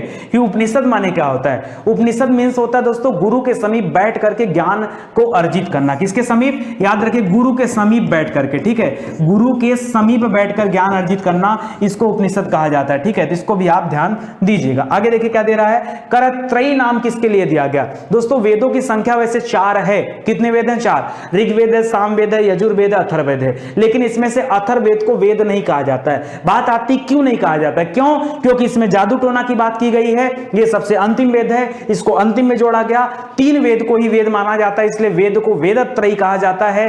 कौन सा, ऋग्वेद सबसे पुराना वेद है, ऋग्वेद, यजुर्वेद और सामवेद, तीनों याद रखेगा। तो यहां लिख रहा है कि त्रयी किसे कहते हैं, तो देखिए 3 वेद, ऋग्वेद, सामवेद और यजुर्वेद को वेदत्रयी कहा जाता है। करा यज्ञ संबंधी विधान कहां दिए गए, कर्मकांड यज्ञ संबंधी विधान, ये यज्ञ से य याद रखेगा, य से यजुर्वेद, ठीक है। यजुर्वेद जो है दोस्तों उसमें यज्ञ संबंधी विधानों के बारे में बताया गया है, कर्मकांडों के बारे में बताया गया है, पूजा पाठ के बारे में बताया गया है, ठीक है।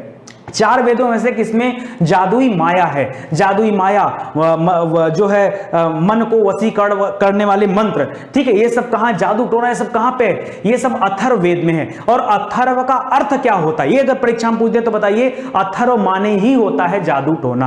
अथर्व माने क्या होता है, जादू टोना। तो इसको याद रखिएगा। बस एक अच्छी चीज है दोस्तों, इस वेद का एक सब वेद बाद में आएगा, आप देखेंगे, ठीक है, तो उसके अंतर्गत आता है दोस्तों चिकित्सा वगैरह का अध्ययन किया जाता है, ठीक है, तो उसको याद रखिएगा, चिकित्सा वगैरह का अध्ययन भी अथर्ववेद के अंतर्गत ही आता है, ठीक है। आगे देखिए, उपनिषद किस परंपरा पर आधारित था। दोस्तों उपनिषद को भारतीय दर्शन पर आधारित परंपरा माना जाता है, क्योंकि इसमें क्या होता था, गुरु के समीप बैठ करके ज्ञान अर्जित किया जाता था, ठीक है, इसको ध्यान दीजिएगा, इंपॉर्टेंट है। महाभारत का मूल नाम क्या था दोस्तों, तो महाभारत दोस्तों उस समय का सबसे बड़ा जो है महाकाव्य माना जाता था, इसको जय संहिता कहा जाता है, महाभारत को जय संहिता का नाम दिया जाता है। भारतीय दर्शन मीमांसा के संस्थापक कौन है, कई सारे दर्शन है, आपने न्याय दर्शन सुना होगा, योग दर्शन सुना होगा, ठीक है, कई लोगों का नाम पढ़ेंगे, उसमें याद रखें मीमांसा दर्शन से संबंधित कौन थे, तो ध्यान दीजिएगा, इससे संबंधित थे जैमिनी जी, ठीक है, आचार्य जैमिनी का नाम सुना होगा, ये मीमांसा से संबंधित थे, इसको याद रखें। योग के लिए आप पतंजलि को जानते हैं, उसी तरह से मीमांसा के लिए जैमिनी को याद रखें, ठीक है, ध्यान दीजिएगा। ऋग्वेद का कौन सा मंडल पूर्णतः सोम देवता को समर्पित है। सोम दोस्तों एक ऐसा रस होता था जिसके लिए सोम देवता को याद किया जाता था, सोम रस का नाम सुना होगा, ठीक है, तो याद रखेगा, ये 9वां मंडल है ऋग्वेद का, उसमें इसके बारे में वर्णन किया गया, ठीक है। ऋग्वेद का तीसरा मंडल बड़ा इंपॉर्टेंट है, तीसरे मंडल में दोस्तों गायत्री मंत्र की चर्चा की गई, जो गायत्री मंत्र है ना, ओम भूर्भुवः स्वः तत्सवितुर्वरेण्यम, ठीक है, तो ये जो है दोस्तों ये गायत्री मंत्र है, और इसकी चर्चा कहां पर की गई है, ऋग्वेद के तीसरे मंडल में चर्चा हुआ है, ठीक है, और ऋग्वेद के 9वें मंडल में सोम की चर्चा हुई है। याद रखेगा, परीक्षा में एक भी प्रश्न जाने नहीं देना है, ठीक है। आगे देखिए, आध्यात्म ज्ञान से संबंधित नचिकेता और यम का संवाद, ये जो दो लोगों का संवाद है, नचिकेता एक थे, यम एक थे, यम मतलब यमराज, यमराज और नचिकेता के बीच में संवाद हुआ था, उसको कठोपनिषद में बताया गया। कहां पर पूछता आपसे परीक्षा में, किस उपनिषद में बताया गया, तो क्या बताएंगे, कठोपनिषद से प्राप्त होता है। कौन सा वेद ऋग्वेद पर आधारित संगीतमय रचना से संबंधित है, जहां गीत गाए गए हैं, सब पद्य में लिखा हुआ है, गीत मतलब पद्य में लिखा हुआ है, ठीक है, तो याद रखें सामवेद जो है वो पद्य में लिखा हुआ है, ये जो है संगीतमय ध्वनि में इसको गाया जा सकता है, ठीक है, तो याद रखेगा, ये ऋग्वेद पर आधारित है, लेकिन वेद का नाम अलग है, सामवेद, ठीक है। न्याय, वेदांत, योग और सांख्य में सबसे प्राचीन कौन सा है, ठीक है, तो याद रखिए, इसमें जो है सबसे प्राचीन कौन सा है, ये सांख्य दर्शन जो है ये सबसे प्राचीन माना जाता है, ठीक है। करा कि ऋग्वेद काल में बहुपतित्व विवाह क्या था, प्रचलित नहीं था दोस्तों, उसमें ग्रामीण सभ्यता जरूर थी, लेकिन बहुपतित्व विवाह नहीं हुआ करता था। बहुपतित्व मतलब बहुत सारी पत्नियां, ठीक है, बहुपतित्व बहुत सारे पति, ठीक है, तो याद रखें, पत्नियां नहीं, तो इस तरह का कोई कॉन्सेप्ट उस समय नहीं था। ऐत्रेय, विजासेना, कृष्णा, कर्णामृति, ये क्या है दोस्तों, याद रखिए, ऐत्रेय के उपनिषद हैं, ठीक है, आपने नाम सुना होगा ऐत्रेय ब्राह्मण, ठीक है, तो याद रखिए ये ऐत्रेय क्या है, ये ऐत्रेय के उपनिषदों के नाम है, ठीक है। वर्ण व्यवस्था, ये बहुत अच्छा क्वेश्चन है, वर्ण व्यवस्था में सुना होगा आपने कि वर्ण व्यवस्था, अरे आपने पढ़ा, अच्छा, ब्राह्मण, क्षत्रिय, वैश्य, शूद्र, यही था वर्ण व्यवस्था। ये इसकी चर्चा कहां पर किया गया, तो ऋग्वेद का जो 10वां मंडल है उसमें जो इसकी चर्चा किया गया है, ठीक है, 10वें मंडल में। तीसरे मंडल में आपको क्या बताया गया, गायत्री मंत्र का, और 9वें मंडल में सोम देवता का, और 10वें मंडल में किसका वर्णन किया गया, वर्ण व्यवस्था का वर्णन किया गया है, ठीक है। पुरुष मेध प्रथा का उल्लेख कहां पर मिलता है, पुरुष मेघ, ठीक है, पुरुष मेध मत लिखिएगा, पुरुष मेघ लिखिएगा, तो इसका वर्णन मिलता है दोस्तों शतपथ ब्राह्मण में। कहां पर, शतपथ ब्राह्मण में। बस इतना ही परीक्षा में पूछेगा, इससे ज्यादा नहीं पूछेगा। अभी एक और मैं आपको वीडियो दूंगा अपनी तरफ से, ठीक है, जिसको देखने के बाद आपकी तैयारी और भी अच्छी हो जाएगी, ठीक है, और भी बेहतर हो जाएगी, तो आप खाली जुड़े रहिए और देखते जाइए, ठीक है, इसको ध्यान दीजिएगा। पारसियों के ग्रंथ जिसका नाम है जिंद अवेस्ता, ठीक है, उसमें अहुर मज्जा का वर्णन मिलता है। ये अहुर मज्जा कौन है दोस्तों, ये असुरों का देवता कहा जाता है। क्या कहा जाता है, असुरों का देवता कहा जाता है। ये हमारे यहां नहीं, एक्चुअली में जो जैन अवस्था है ये पारसियों का ग्रंथ है, और इसका भी जो टाइम पीरियड है ऐसा माना जाता है कि वो ग्रंथ भी किस समय में लिखा गया, जब हमारे यहां पर वेदों की रचना हो रही थी उस समय इसकी रचना हुई है, और उसमें असुरों का देवता किसे कहा जाता है, अहुर मज्दा को कहा जाता है, ठीक है, इसको ध्यान दीजिएगा। करा ईरान से, देखिए मैंने आपसे कहा बिल्कुल घबराना नहीं है, एकदम टॉपिक टू टॉपिक चल रहा है। अभी हम लोग सिर्फ और सिर्फ ऋग वैदिक काल, उत्तर वैदिक काल के जो मोस्ट इंपॉर्टेंट क्वेश्चन बन सकते हैं आपकी परीक्षा में, उसको ऐसे मैं पढ़ा रहा हूं ताकि आपको इस चैप्टर का एक निचोड़ मिल सके। बहुत डिटेल में आप पढ़ते चलिए, ठीक है, बिल्कुल घबराने की जरूरत नहीं है। करा ईरान से भारत में आर्यों के आगमन की सूचना किस अभिलेख से प्राप्त होता है? दोस्तों ये बहुत इंपॉर्टेंट क्वेश्चन है, स्टार लगा दीजिए, परीक्षा में बिल्कुल पूछा जा सकता है। जरा ध्यान दीजिएगा दोस्तों, ईरान से जो लोग आए थे उसके बारे में भारत आने वाले आर्यों का उल्लेख एक अभिलेख है जिसका नाम है बोगज कोई अभिलेख। क्या नाम है? बोगज कोई। कोई तो आया था, कोई ना कोई, ठीक है, तो कोई से याद रखिए। बोगज कोई अभिलेख में क्या है? ईरान से आए हुए लोगों के बारे में बताया गया है, तो इसको ध्यान दीजिएगा। दशराग युद्ध का वर्णन कहां पर मिलता है? 7वें मंडल में, ठीक है। 9वें मंडल में सोमरस, वर्ण व्यवस्था 10वें में, गायत्री मंत्र 3रे में, और 7वें में क्या मिलता है? याद रखिए दशराग युद्ध का वर्णन मिलता है ऋग्वेद के 7वें मंडल में, ठीक है, तो याद रखेगा। अथर्ववेद में सभा और समिति को क्या कहा गया है? पीछे मैंने क्वेश्चन किया था, इसको दोस्तों प्रजापति की पुत्री माना गया है। क्या माना गया है? प्रजापति की 2 पुत्रियां कहा गया है, सभा और समिति। ये राजाओं की समितियां होती थी जो राजाओं को निर्देश दिया करती थी। गायत्री मंत्र का उल्लेख जो है किसमें किया गया? 3रे मंडल में, ऋग्वेद में किया गया है। गायत्री मंत्र किसको समर्पित है? अगर परीक्षा में यह प्रश्न आता है तो बताइएगा सावित्री को समर्पित है। किसको? सावित्री को समर्पित है, गायत्री को नहीं। परीक्षा में आ गया तो क्या बताएंगे? सावित्री को समर्पित है, इसको ध्यान दीजिएगा। सत्यमेव जयते, ठीक है, सत्यमेव जयते शब्द कहां से लिया गया है? दोस्तों ये लिया गया मुंडको उपनिषद से। मुंडक उपनिषद का नाम है जहां से लिया गया सत्यमेव जयते, सत्य की हमेशा विजय होती है, ठीक है। अस्तोमा सद्गमय, ये कहां से लिया गया? यह वाक्यांश है, आप पढ़ते हैं, आप शिक्षा के क्षेत्र से अगर जुड़े हैं तो अक्सर करके वाक्य सुने होंगे, ठीक है। अस्तोमा सद्गमय, ये शब्द कहां से लिया गया है? बृहद आरण्यक उपनिषद है, वहां से लिया गया, ठीक है। एक साथ मिलाएंगे तो बृहदारण्यक हो जाएगा, उससे लिया गया है। वैदिक काल में द्विज श्रेणी में कौन आता था? द्विज किसको कहा जाता था? देखिए द्विज के बहुत सारे अर्थ हैं। आपसे हिंदी में समानार्थी शब्द पूछता है, वहां पर भी पूछता है द्विज। तो द्विज माने ब्राह्मण भी होता है, द्विज माने क्षत्रिय भी होता है, सॉरी वो द्विज अलग है, वहां ब्राह्मण बोला जाता है, याद रखेगा। यहां पर द्विज के तात्पर्य में याद रखिए, आपका ब्राह्मण क्षत्रिय वैश्य शूद्र होता था ना, उसमें शूद्र हटा दीजिए। जिस तरह से वेदत्रयी में आपने अथर्ववेद को हटा लिया, उसी तरह से ब्राह्मण क्षत्रिय वैश्य शूद्र में शूद्र को हटा लीजिए, तो बाकी के 3 किसमें आते थे? ये द्विज कहलाते थे। आर्यों का मुख्य व्यवसाय क्या था? वही पशुपालन था, कृषि करना आर्यों का प्रमुख व्यवसाय था। व्यवस्था कैसी थी? नगरी व्यवस्था थी। आपकी वर्दी हमारी जीत। चल शुरू करते हैं, ठीक है। मजा आया? और चलेगी क्लास? बिल्कुल चलेगी, थकना नहीं है, थकना नहीं मेरे भाई, ठीक है। थक गए तो गड़बड़ हो जाएगा। अभी तो यार 3रा चैप्टर में पढ़ा रहा हूं, आज सोचा था 5-6 चैप्टर आपको पढ़ाऊंगा। पढ़ सकते हो कि नहीं 5-6 चैप्टर? हाँ, नौकरी पानी है, पढ़ सकते हो कि नहीं ये बताओ? नौकरी पानी है तो पढ़ सकते हो कि नहीं? अच्छा सोचो, मैं अगर इतने ही टॉपिक को 3-4 दिनों में पढ़ाता, धीरे धीरे धीरे धीरे। लोग करते हैं ऐसा, मुझे नहीं समझ में आता है कि ऐसा लोग क्यों करते हैं। मुझे ऐसा लगता है कि जैसे ही उनको पता चला कि कोई परीक्षा आ गई है, नोटिफिकेशन आया नहीं, कि लोगों ने सोचा तुरंत बैच बनाओ और तुरंत जो है पढ़ा दो, तुरंत पढ़ा दो, तुरंत पढ़ा दो। मैंने क्या किया पता है? मैंने कितना मेहनत किया आपके लिए। मैंने कभी दिल्ली पुलिस का पेपर नहीं सॉल्व किया था, लेकिन जब मुझे पता चला कि नहीं मुझे इस बैच में रखा जा रहा है, क्योंकि मैं वैसे बैच पढ़ाने वाला नहीं था, ये बैच अन्य लोग पढ़ाने वाले थे, बट जैसे ही मुझे लगा कि नहीं सर इस बैच को आपको देखना है, तो फिर मुझे लगा कि यार चलो ठीक है देख लेते हैं, वैसे बच्चों के हित की बात है तो मैं वहाँ पीछे नहीं हटता हूँ। बहुत मेहनत पड़ जा रही मुझे, बट मैंने कहा कि चलो ठीक है देखते हैं, ठीक है। तो जब इस बैच में आया दोस्तों ना, तो मैंने कहा मैं तो ऐसे नहीं पढ़ा पाऊंगा। अगर पूरा जीएस मुझे देखना है या जीएस में 1-2 लोग और भी हमारा साथ देते हैं तो मैं ऐसे नहीं पढ़ाऊंगा। इस बार मैं एकदम एग्जाम ओरिएंटेड पढ़ाऊंगा।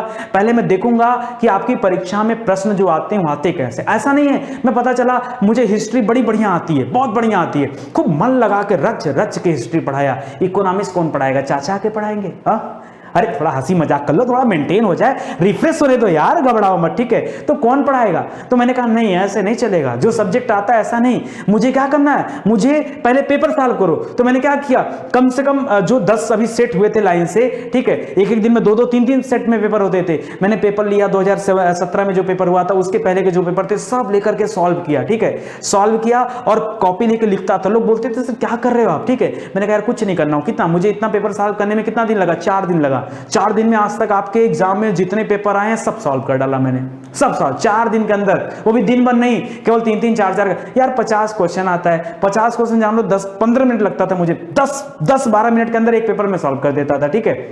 हाँ, कुछ कॉन्सेप्चुअल क्वेश्चन थे, जैसे जो आपके करंट अफेयर से संबंधित थे उनको छोड़ देता था, उनके ऊपर मैं ध्यान नहीं देता था, क्योंकि 2017 का करंट अफेयर मुझे कैसे तैयार होगा, तब तो मैं इन सब क्षेत्रों से जुड़ा नहीं था। तो करंट को छोड़ करके जीएस के जो क्वेश्चन थे वो सभी के सभी मैंने कर दिए। तो करते ही चला, मैं पेपर करते चला, हर पेपर में नोट करते गया कि हाँ इस पेपर को दिया हूं, इसमें कितना क्वेश्चन किस किस विषय से आया है। और जब पता चला कि पूरी हिस्ट्री से केवल 6 क्वेश्चन आता है, तो मुझे लगा कि एकदम इस पर जान देना गलत हो जाएगा। ठीक है, पूरी हिस्ट्री में अगर जान दे दूंगा तो बाकी का कौन पढ़ाएगा। ठीक है, तो इसलिए आपको एक सिस्टम से पढ़ाया जा रहा है, बिल्कुल घबराना नहीं है, केवल आपको साथ देकर के पढ़ना है। ठीक है, चलो करा आर्यों द्वारा खोजी गई धातु कौन थी? आर्यों के समय में उत्तर वैदिक काल जब शुरू होता, ऋग्वैदिक काल समाप्ति के दौर पर था, तब लोहे की खोज हो चुकी थी। ठीक है, ऋग्वेद में उल्लिखित सभी नदियों में सबसे पवित्र नदी कौन मानी जाती है? उस समय गंगा जमुना थी, लेकिन उसका उल्लेख उतना ज्यादा नहीं मिलता। सबसे पवित्र नदी मानी जाती है सरस्वती नदी को, आज उसका प्रमाण क्या हो गया? समाप्त हो चुका है। ठीक है,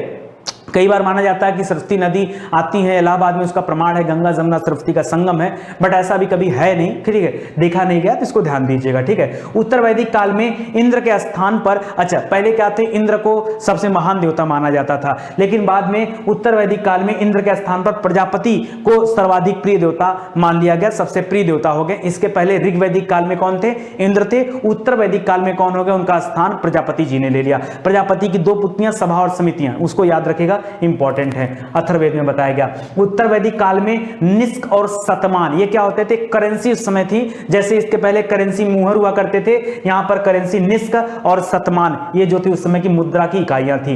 गायत्री मंत्र दोस्तों किसको समर्पित है? ये सावित्री को समर्पित है, तो इसको याद रखिएगा, जिसका संबंध ऋग्वेद से है, तीसरे मंडल से है। ठीक है, उत्तर वैदिक काल में कौशांबी नगर में प्रथम बार पक्की ईंटों के प्रयोग का साक्ष्य मिलता है। जी हां दोस्तों, कौशांबी इलाहाबाद के पास में एक जगह है, वत्स, पहले इलाहाबाद जो है वत्स कहा जाता, महाजनपद कहा जाता था। जब 16 महाजनपद हुआ करते थे, तो एक महाजनपद उसमें से वत्स महाजनपद था। इसकी राजधानी दोस्तों कौशांबी और प्रयागराज हुआ करती थी। ठीक है, अलग अलग समय में अलग अलग थी, तो याद रखें। कौशांबी एक ऐसा स्थान है दोस्तों जो हिंदू, बौद्ध, जैन तीनों से जुड़ा हुआ है, तो बड़ा इंपॉर्टेंट क्वेश्चन है, उसको भी आप ध्यान दीजिएगा। ठीक है, तो याद रखें, वहां से क्या मिला है? एक ऐसे नगर का प्रमाण मिला जहां पक्की ईंटों का सबसे पहले प्रयोग किया गया है। ठीक है, वहां पर मैं खुद विजिट कर चुका हूं, ये सारी चीजें देखा हूं, आप जाएंगे, मतलब गजब गजब की ईंटें हैं, बहुत पुरानी हैं, लेकिन लगता है कि बहुत सारी पुरानी है। ठीक है, कारण महाकाव्य कितने हैं? तो 2 ही महाकाव्य तब थे और अभी भी हैं। ठीक है, रामायण और महाभारत, इसको आप ध्यान रखेंगे। महाभारत का पुराना नाम क्या है? जय संहिता है, तो याद रखेंगे, विश्व का सबसे पुराना सबसे बड़ा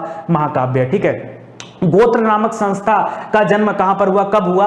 जो आज हम लोग गोत्र बोलते हैं ना, ये गोत्र कब से आया है? उत्तर वैदिक काल से गोत्र आया है, तो इसको भी आप ध्यान दीजिएगा। ये आपका 3 चैप्टर अब जाके समाप्त हुआ, चौथा चैप्टर आ गया है जैन धर्म। ठीक है, इसके बाद क्या आ जाएगा? बौद्ध धर्म आ जाएगा। मजा मजा मजा, बहुत मजा आ रहा होगा। ठीक है, चलो तो ध्यान देना दोस्तों, बौद्ध और जैन के बारे में आपको पढ़ाता हूं। ठीक है, अभी 3 चैप्टर हो गया, प्रागैतिहासिक काल हो गया, हड़प्पा काल हो गया, और आपका तीसरा हो गया वैदिक काल हो गया। वैदिक काल में ऋग्वैदिक काल, उत्तर वैदिक काल, इससे बाहर क्वेश्चन आने वाले नहीं है।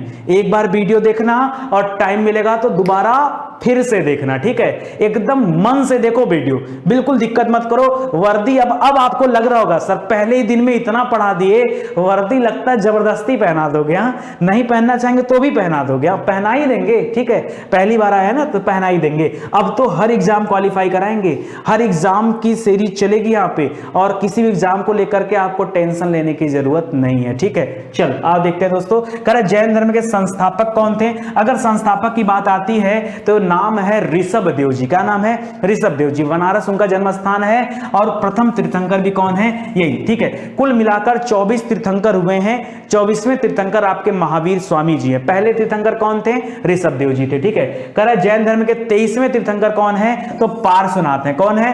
पार्श्व। और इनका चिन्ह क्या है दोस्तों? तो याद रखें, जिस तरह से, अच्छा पार्श्व के ऊपर देखिए एक नाग बैठा है, तो याद रखिएगा नाग बड़ा इंपॉर्टेंट है यहां पर। ठीक है, लिख रहा अनेकांतवाद का सिद्धांत किस धर्म के मूल सिद्धांत और दर्शन है? ठीक है, अनेकांतवाद, तो दोस्तों ये सिद्धांत किसका है? ये जैन धर्म से संबंधित सिद्धांत है। आपसे डायरेक्ट इस तरह के प्रश्न पूछता रहता है, अनेकांतवाद। ठीक है, बहुत सारे पूछता है, अनेकांतवाद, स्यादवाद, बहुत सारे आता है, अभी आएगा आगे। ठीक है, तो याद रखिएगा अनेकांतवाद ये किस धर्म से संबंधित या दर्शन है? तो ये जैन धर्म से संबंधित है। ठीक है, जरा कमेंट करके कोई बताएगा अनेकांतवाद क्या होता है? अदरवाइज मैं ही बताऊं आपको, ठीक है? जरा बताओ, देखता हूं। पढ़ाया गया आपको, यूट्यूब पर पढ़ाया गया भाई, यूट्यूब पर भी सारी क्लासेस अवेलेबल है, बट इस तरह से एग्जाम ओरिएंटेड क्लासेस वहां पे आपको नहीं मिलेंगी, ठीक है? एग्जाम ओरिएंटेड क्लासेस हम यहीं पर प्रोवाइड कर रहे हैं। आगे देखिए, करा महावीर स्वामी जैन धर्म के कौन से तीर्थंकर थे? 24वें नंबर पे थे और अंतिम तीर्थंकर थे, ठीक है? महावीर स्वामी जी का जन्म कब हुआ था? तो लिख रहा है 540 ईसा पूर्व। जरा इसको आप हाईलाइट करिएगा, बहुत सारे जगहों पर ये डेटा गलत देता है, ठीक है? यहां पर भी बहुत सारा कंफ्यूजन है, ठीक है? एक बार आप ध्यान दीजिएगा, 540 कई जगह पर मिलता है, ठीक है? तो यहां पर मैं, अरे काटने का तात्पर्य नहीं, स्टार लगाया हूं यार, ठीक है? काटिए मत उसको, ठीक है? 540 ईसा पूर्व मिलता है। इसके अलावा दोस्तों 599 के आसपास का भी एक समय आपको मिलेगा, ठीक है? तो ध्यान दीजिएगा, दोनों याद रखिए। करा महावीर स्वामी, इनका जन्म कहां हुआ था? तो कुंड ग्राम पड़ता है वैशाली के निकट। वैशाली को दोस्तों पहला गणतंत्र माना जाता है। दुनिया का पहला गणतंत्र कौन सा था? वैशाली था, ठीक है? तो याद रखिएगा, वहां पर हुआ था। इनके पिता का नाम क्या था? सिद्धार्थ नाम था और ज्ञात्रिक कुल के क्षत्रिय थे, ठीक है? सिद्धार्थ, याद रखिए, महावीर स्वामी जी के पिता का नाम क्या था? सिद्धार्थ था, ठीक है? और कह रहा है कि माता का नाम था त्रिशला, ठीक है? त्रिशला नाम था और लिच्छवी की राजकुमारी थी इनकी माता, ठीक है? राजा चेटक की बहन थी, ठीक है? राजा चेटक की बहन थी कौन? त्रिशला, वो इनकी माता थी। पिता का नाम सिद्धार्थ था और इनका नाम क्या था? महावीर स्वामी, ठीक है? याद रखेगा। करा आजीवक संप्रदाय के संस्थापक कौन थे? वैसे आजीवक संप्रदाय काफी बाद में चल के एक नया संप्रदाय बना है, जिसकी स्थापना किया था मक्खली गोसाल ने। किसने? कभी कभी मक्खीलाल गोसाल में बोलता हूं, बट आप मक्खली गोसाल याद रखेगा, मक्खली, ठीक है? मक्खली गोसाल, ये आपका सही हो जाएगा उत्तर, ठीक है? महावीर स्वामी की पत्नी का नाम क्या था? यशोदा नाम था, यशोदा, ठीक है? यशोदा नाम था, ध्यान दीजिएगा, यशोदा नाम था, ठीक है? माता का नाम त्रिशला, पत्नी का नाम यशोदा और पुत्री का नाम अड़ोजिया प्रियदर्शनी। क्या नाम था? अड़ोजिया प्रियदर्शनी नाम था। और उस जो पुत्री का विवाह हुआ था वो जमाली से हुआ था। जिनके दामाद का नाम क्या था? जमाली, उसको भी याद रखेगा, इंपॉर्टेंट है, ठीक है? महावीर के बचपन का नाम क्या था? वर्धमान। महावीर स्वामी के बचपन, पिता का नाम सिद्धार्थ, इनका नाम वर्धमान, ठीक है? इसको याद रखेगा। करा इन्होंने 30 वर्ष की उम्र में माता पिता की मृत्यु के पश्चात अपने बड़े भाई नंदीवर्धन से आज्ञा लेकर संन्यास ले लिया और उसके बाद जो है सन्यासियों का जीवन जिया, ठीक है? अनेकांतवाद जिस तरह से इंपॉर्टेंट है, उसी तरह से एक और पूछता है, अणु व्रत का सिद्धांत किस धर्म से संबंधित है? तो याद रखिए, जैन धर्म से संबंधित है। ये सभी सिद्धांतों के बारे में बहुत डिटेल से एक स्पेशल वीडियो बनाऊंगा, जिसमें जो इंपॉर्टेंट एकदम पॉइंट्स हैं उनके बारे में आपसे डिस्कस करूंगा, ठीक है? अभी के लिए आप इतना याद रखो कि अणु व्रत का सिद्धांत और अनेकांतवाद, अनेकांतवाद से अणु व्रत का सिद्धांत किससे संबंधित है? जैन धर्म से संबंधित है, ठीक है? आगे चलिए ध्यान देते हैं। अगला दे रहा 12 वर्षों की कठिन तपस्या के बाद महावीर स्वामी जी को जाम्बिक ग्राम में, ठीक है? जाम्बिक ग्राम में, ठीक है? ये ऋजुपालिका नदी के तट पर है, ठीक है? याद रखें, वहां पर साल की वृक्ष के नीचे ज्ञान की प्राप्ति हुआ। उस ज्ञान को दोस्तों क्या कहा जाता है? कैवल के भी कहा जाता है, ठीक है? साल का वृक्ष था। इसके अलावा अगर उनकी बात करेंगे तो पीपल के वृक्ष के नीचे गौतम बुद्ध जी को ज्ञान प्राप्त हुआ था। इनके यहां नदी का नाम ऋजुपालिका है, उनके यहां नदी का नाम निरंजना है। महात्मा बुद्ध को ज्ञान किस नदी के तट पर मिला है? निरंजना नदी है। बोध गया में ज्ञान उनको मिला है, उनको बोध गया में मिला है और इनको जाम्बिक ग्राम के समीप मिला है, ठीक है? तो इसको याद रखिएगा। इनको आगे चल के दोस्तों जब इनको ज्ञान की प्राप्ति हो गया तो उनको बुद्ध कहा गया, ठीक है? उनके बचपन का नाम सिद्धार्थ था, उनको बुद्ध कहा गया और इनको जिन कहा गया। जिन माने होता है विजेता, मतलब एक ऐसा व्यक्ति जिसने अपने इंद्रियों पर विजय प्राप्त कर लिया हो, ऐसा जिन माना जाता है, ठीक है? ज्ञान के भंडार थे।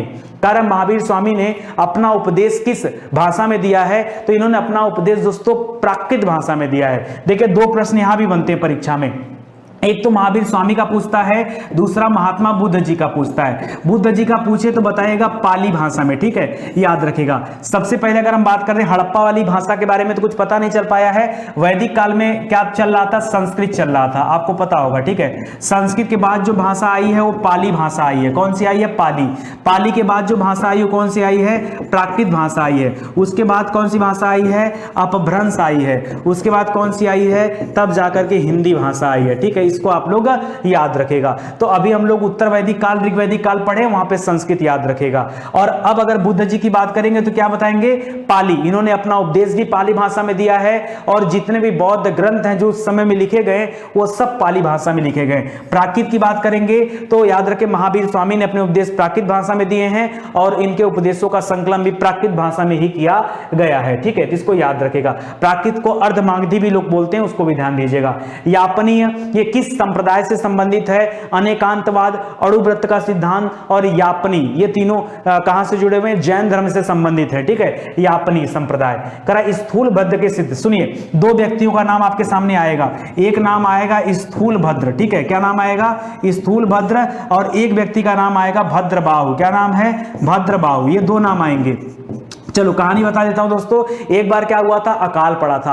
अकाल पड़ा था तो लोग मठ में या विहार बनाकर रहते थे, ठीक है। जब अकाल पड़ा तो हुआ यार इस जगह को छोड़ के चले चले, नहीं तो क्या हो जाएगा? सबकी मृत्यु हो जाएगी। तो याद रखिए, अब जो जैन होते थे वो दिगंबर होते थे। दिगंबर मतलब वो चारों दिशाओं को अपना वस्त्र मानते थे कि दिशाएं ही हमारी वस्त्र है, इसलिए दिगंबर क्या होते थे? नग्न अवस्था में रहते थे, वो कोई कपड़े धारण नहीं करते थे, वो दिशाओं को अपना वस्त्र समझते थे, इसलिए उनको दिगंबर कहा जाता था।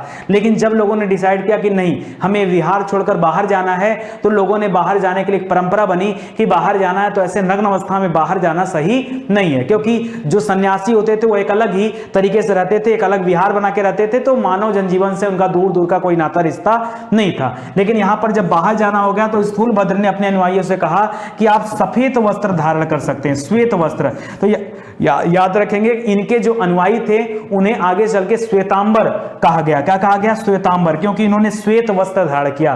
तो स जो वर्ड है उसे याद रखिए, स से श्वेत, और स यहां भी याद रखेगा, स से स्थूलभद्र, ठीक है।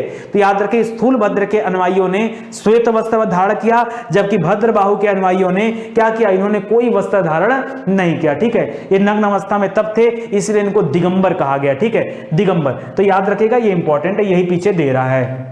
एक और याद रखें दोस्तों, स्यादवाद का सिद्धांत किससे संबंधित है? देखिए कितनी चीजें हो गई, जो टिपिकल है परीक्षा में वही टिपिकल है। और टिपिकल में क्या है? आपसे परीक्षा में पूछता है जहां आप गलती करते हो, पहले बता दे रहा हूं, आप 1000 बार पढ़ लेंगे तब भी ये चीज भूल जाएंगे, मत भूलिएगा, कॉपी उठाइए, नोट करिए। अनेकांतवाद का सिद्धांत, अणुव्रत का सिद्धांत, ठीक है, अणुव्रत का सिद्धांत, इसके अलावा स्यादवाद का सिद्धांत, ठीक है, स्यादवाद, ये सब आगे चल के मैं डिस्क्राइब करूंगा। इसके बाद यापनी संप्रदाय, ठीक है, यापनीय, ये संप्रदाय है, ये क्या है? ये संप्रदाय है, जबकि ये तीनों क्या हैं? ये सिद्धांत हैं। ये क्या है? सिद्धांत। तो ये दोस्तों आप याद रखेगा, ये बड़ा इंपॉर्टेंट है। आज भी परीक्षा में जब आता है, हजारों लोग गलतियां करते हैं, मैं नहीं चाहता हूं कि आप किसी तरह की गलती करो, इसलिए मैं यहां पे हाईलाइट करा दे रहा हूं। देखो परीक्षा में आएगा तो मेरा दोष मत देना, ठीक है, कि नितिन सर ने नहीं पढ़ाया था। मैं तो डंके की चोट पे कहता हूं इस सीरीज से एक क्वेश्चन जो बाहर चला जाए, अरे यार मेहनत करके बना रहा हूं तो बाहर कहां से जाएगा भाई? आप आओ और पढ़ते चलो खाली, ठीक है। आगे देखिए क्या दे रहा है, कह रहा है जैन धर्म के त्रिरत्न कौन कौन से हैं? जैन धर्म के त्रिरत्न कौन से हैं? पहला है सम्यक दर्शन, ठीक है। क्या है? सम्यक दर्शन। पहले क्या हो, जैसे मान लीजिए आपको भगवान ने क्या कर दिया? दर्शन दे दिया, पहले ही दर्शन दे दिया बिना पूजा पाठ के, सम्यक दर्शन, ठीक है। दूसरा लिख रहा है सम्यक ज्ञान, तीसरा लिख रहा है सम्यक आचरण या सम्यक चरित्र, ठीक है। मान लो भगवान ने, मान लो महावीर स्वामी जी ने आपको दर्शन दे दिया, मतलब आपको क्या हो गया? सम्यक ज्ञान। आपको क्या हो गया? ज्ञान की दर्शन मिल गया। पहले दर्शन मिला, फिर दूसरा क्या? सम्यक ज्ञान। आपको दर्शन मिलते तुरंत ज्ञान की प्राप्ति हो गई। और तीसरे पे सम्यक आचरण, और तुरंत आपके चरित्र में, आचरण में क्या हो गया? बदलाव आ गया। जैसे आप भगवान को देखेंगे तुरंत धन्य हो जाएंगे, आपका दिनचर्या, रूटीन सब कुछ बदल जाएगा। तो याद रखेगा, दर्शन, ज्ञान और आचरण लोग भूल जाते हैं, लेकिन आप एक तरीका बना के याद रखेंगे तो आप नहीं भूलेंगे। तरीका क्या है?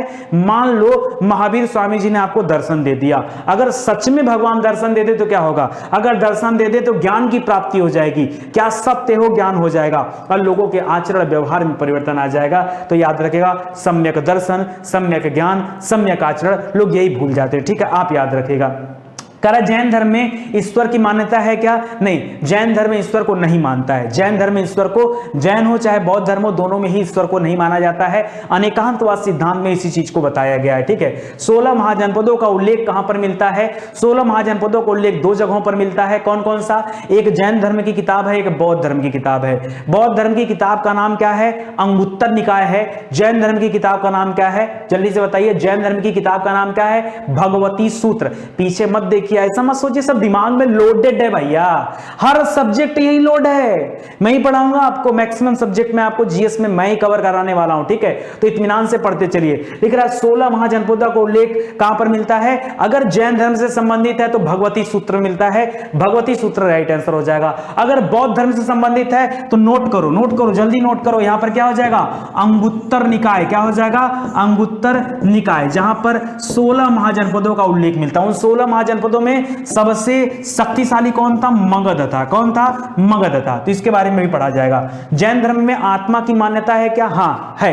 भगवान को नहीं मानते हैं, आत्मा को मानते हैं। भगवान को नहीं मानते हैं, आत्मा को मानते हैं। भगवान को नहीं मानते मतलब आत्मा मानते हैं, परमात्मा नहीं मानते हैं। कि परमात्मा भी कोई होता उसको नहीं मानते, आत्मा मानते हैं, ठीक है। तो इसको याद रखेगा। बराबर की गुफाओं का निर्माण किसके लिए किया गया था? दोस्तों जिस तरह से आपने भीमबेटका की गुफाओं के बारे में पढ़ा कि मध्यकालीन कर रहा हूं, मध्य पाषाण काल के जो आदिवासी थे वो यहां पर रहा करते थे, ऐसा प्रमाण पता चलता है। उसके पहले के भी लोग, ठीक है। उसी तरह से बराबर की गुफाएं हैं बिहार के पास में, और ये आजीविकों को लिए इनका निर्माण किया गया था। आजीविक संप्रदाय किसने शुरू किया था? मक्खली गोसाल। मुंह से बोलिए, बोलेंगे तो तैयारी होगी। मक्खली गोसाल आपका सही उत्तर हो जाएगा। महावीर पुनर्जन्म और कर्मवाद में विश्वास करते थे क्या? हाँ करते थे। जब आत्मा मानते थे तो पुनर्जन्म भी मानते थे, लेकिन परमात्मा नहीं मानते थे। ऐसे करके बोलिए। ये आज भी लोगों के अंदर कॉन्फ्लिक्ट होता है। लोग जैन धर्म पढ़े होते हैं लेकिन इतनी चीजें पे कॉन्सेप्ट आपका क्लियर नहीं होता। विश्वास नहीं है तो किसी से जाके पूछो कि जैन धर्म के 3 दर्शन कौन कौन से, जो अभी आपने पढ़ा, सम्यक दर्शन, सम्यक ज्ञान, सम्यक आचरण। अगर कोई बच्चा बता देगा एक बार में तो मैं जान जाऊंगा। यानी गलतियां होती हैं, आप मत करना गलतियां, आपको बता दिया जा रहा है यहां पे, ठीक है। तो याद रखेगा महावीर स्वामी पुनर्जन्म हो गया, कर्मवाद हो गया, आत्मा हो गया, सब मानते थे लेकिन परमात्मा नहीं मानते थे। करा पार्श्वनाथ द्वार। पार्श्वनाथ की चर्चा भी मैंने किया। 23वें तीर्थंकर थे पार्श्वनाथ। नाग इनका क्या है? इनका जो है क्या बोलते हैं, सिंबल होता था सबका। तो याद रखेगा पार्श्वनाथ द्वारा प्रतिपादित 4 महाव्रतों में महावीर स्वामी ने 5वां व्रत कौन सा जोड़ा? उन्होंने जोड़ा ब्रह्मचर्य। क्या जोड़ा? ब्रह्मचर्य को जोड़ा। ब्रह्मचर्य के बारे में आप सभी लोग जानते हैं, ठीक है। तो याद रखिए 5वां व्रत, इसके पहले 4 ही था, बाद में 5वां महावीर स्वामी ने जोड़ा। जैन धर्म में अपने आध्यात्मिक विचारों को सांख्य दर्शन से ग्रहण किया। अच्छा करा है, जैन धर्म के जो आध्यात्मिक विचार थे वो कहां से आए? दोस्तों दोनों ही लोग, अगर हम चाहे जैन धर्म की बात कर लें, चाहे गौतम बुद्ध की बात कर लें, यानी महावीर स्वामी या गौतम बुद्ध दोनों जने की बात कर लें, तो दोनों लोगों ने याद रखे सांख्य दर्शन के महान गुरुओं से दीक्षा लिया हुआ था, ठीक है। दोनों लोगों ने याद रखे। जिस तरह से गौतम बुद्ध के गुरु आलार कलाम का नाम सुना होगा, उन्होंने आरान कलाम से दीक्षा लिया, उसके बाद उनको ज्ञान प्राप्ति हुआ। तपस्या किए तब जाके ज्ञान प्राप्ति हुआ। दीक्षा ले चुके थे अलार कलाम से, वो सांख्य दर्शन के ही गुरु थे, ठीक है। इसलिए दोनों ही धर्म जो है वो सांख्य दर्शन से प्रभावित है। जैन ग्रंथ के कल्प सूत्र के रचयिता कौन है? तो दोस्तों आपके जो दिगंबर थे, दिगंबर में सबसे बड़े गुरु माने जाते हैं भद्रबाहु जी, ठीक है। भद्रबाहु जी की रचना का नाम क्या है? कल्प सूत्र, ठीक है। भद्रबाहु की रचना का नाम कल्प सूत्र है। लिखा 72 वर्ष की आयु में महावीर स्वामी जी को निर्वाण प्राप्त हुआ 468 ईसापुर में। जी हां दोस्तों 468 ईसापुर में इनकी मृत्यु हुई है, ठीक है। 483 ईसापुर में किसकी मृत्यु हुई है? वो गौतम बुद्ध जी की हुई है। तो इसको याद रखेगा, ठीक है। यहां पर याद रखे पावापुरी एक जगह का नाम है, ठीक है, राजगिरी के पास में, वहां पर इनकी मृत्यु हुई है, ठीक है। तो इसको याद रखेगा। करा जैन मूर्ति पूजा का प्राचीनतम प्रमाणिक अभिलेख कहां मिलता है? हाथी गुम्फा अभिलेख, ठीक है। वैसे जैन धर्म में जो है पूजा पाठ तो नहीं होता था इस तरह का, लेकिन एक जगह पर दोस्तों हाथी गुम्फा अभिलेख है, आपने नाम सुना होगा हाथी गुम्फा का, ठीक है। तो वहां से इस तरह के प्रमाण मिले हैं, ठीक है। तो याद रखेगा। चलो आगे बढ़ते हैं बौद्ध धर्म की तरफ। ज्यादा नहीं पढ़ाऊंगा आज, बौद्ध धर्म कम से कम कवर कर लो, थोड़ा सा और कवरिंग कराऊंगा, आपका समय भी हो चुका है, ठीक है। मुझे पता है लेकिन मैं आपको छोड़ने वाला नहीं हूं। ऐसे ही वर्दी नहीं मिलेगी, वर्दी के लिए मेहनत करना पड़ेगा और ईमानदारी से पढ़ना पड़ेगा। मैं जाने देने वाला नहीं हूं, जिसको जाना है वो जा सकता है क्लास से। भाई आपने पैसा दिया और पहले दिन आप क्या हो गए? फ्लैट हो गए, तो कैसे काम चलेगा यार? कैसे काम चलेगा? कंटिन्यू याद रखो, तो भागो मत। इतना शर्म नहीं आ रहा है? कितने लोग भागने को तैयार हो जा रहे हैं यार। भागो मत, एक जगह बैठो और आराम से स्टडी करो। बनना है ना, वर्दी चाहिए ना, तैयारी हो गई है ना, तो यार लगे रहो साथ में ना, क्यों घबरा रहे हो? चलो देखते रहो। चलो बौद्ध धर्म की बात कर लेते हैं, इत्मीनान से बात करते हैं। आप याद रखेगा, इस वीडियो को कम से कम 2 बार देखेगा। जिनको तैयारी करनी है वो तैयारी करेंगे। अगर आप मेरी बात मानेंगे, आपको वर्दी लेने से कोई रोक नहीं सकता मेरे भाई।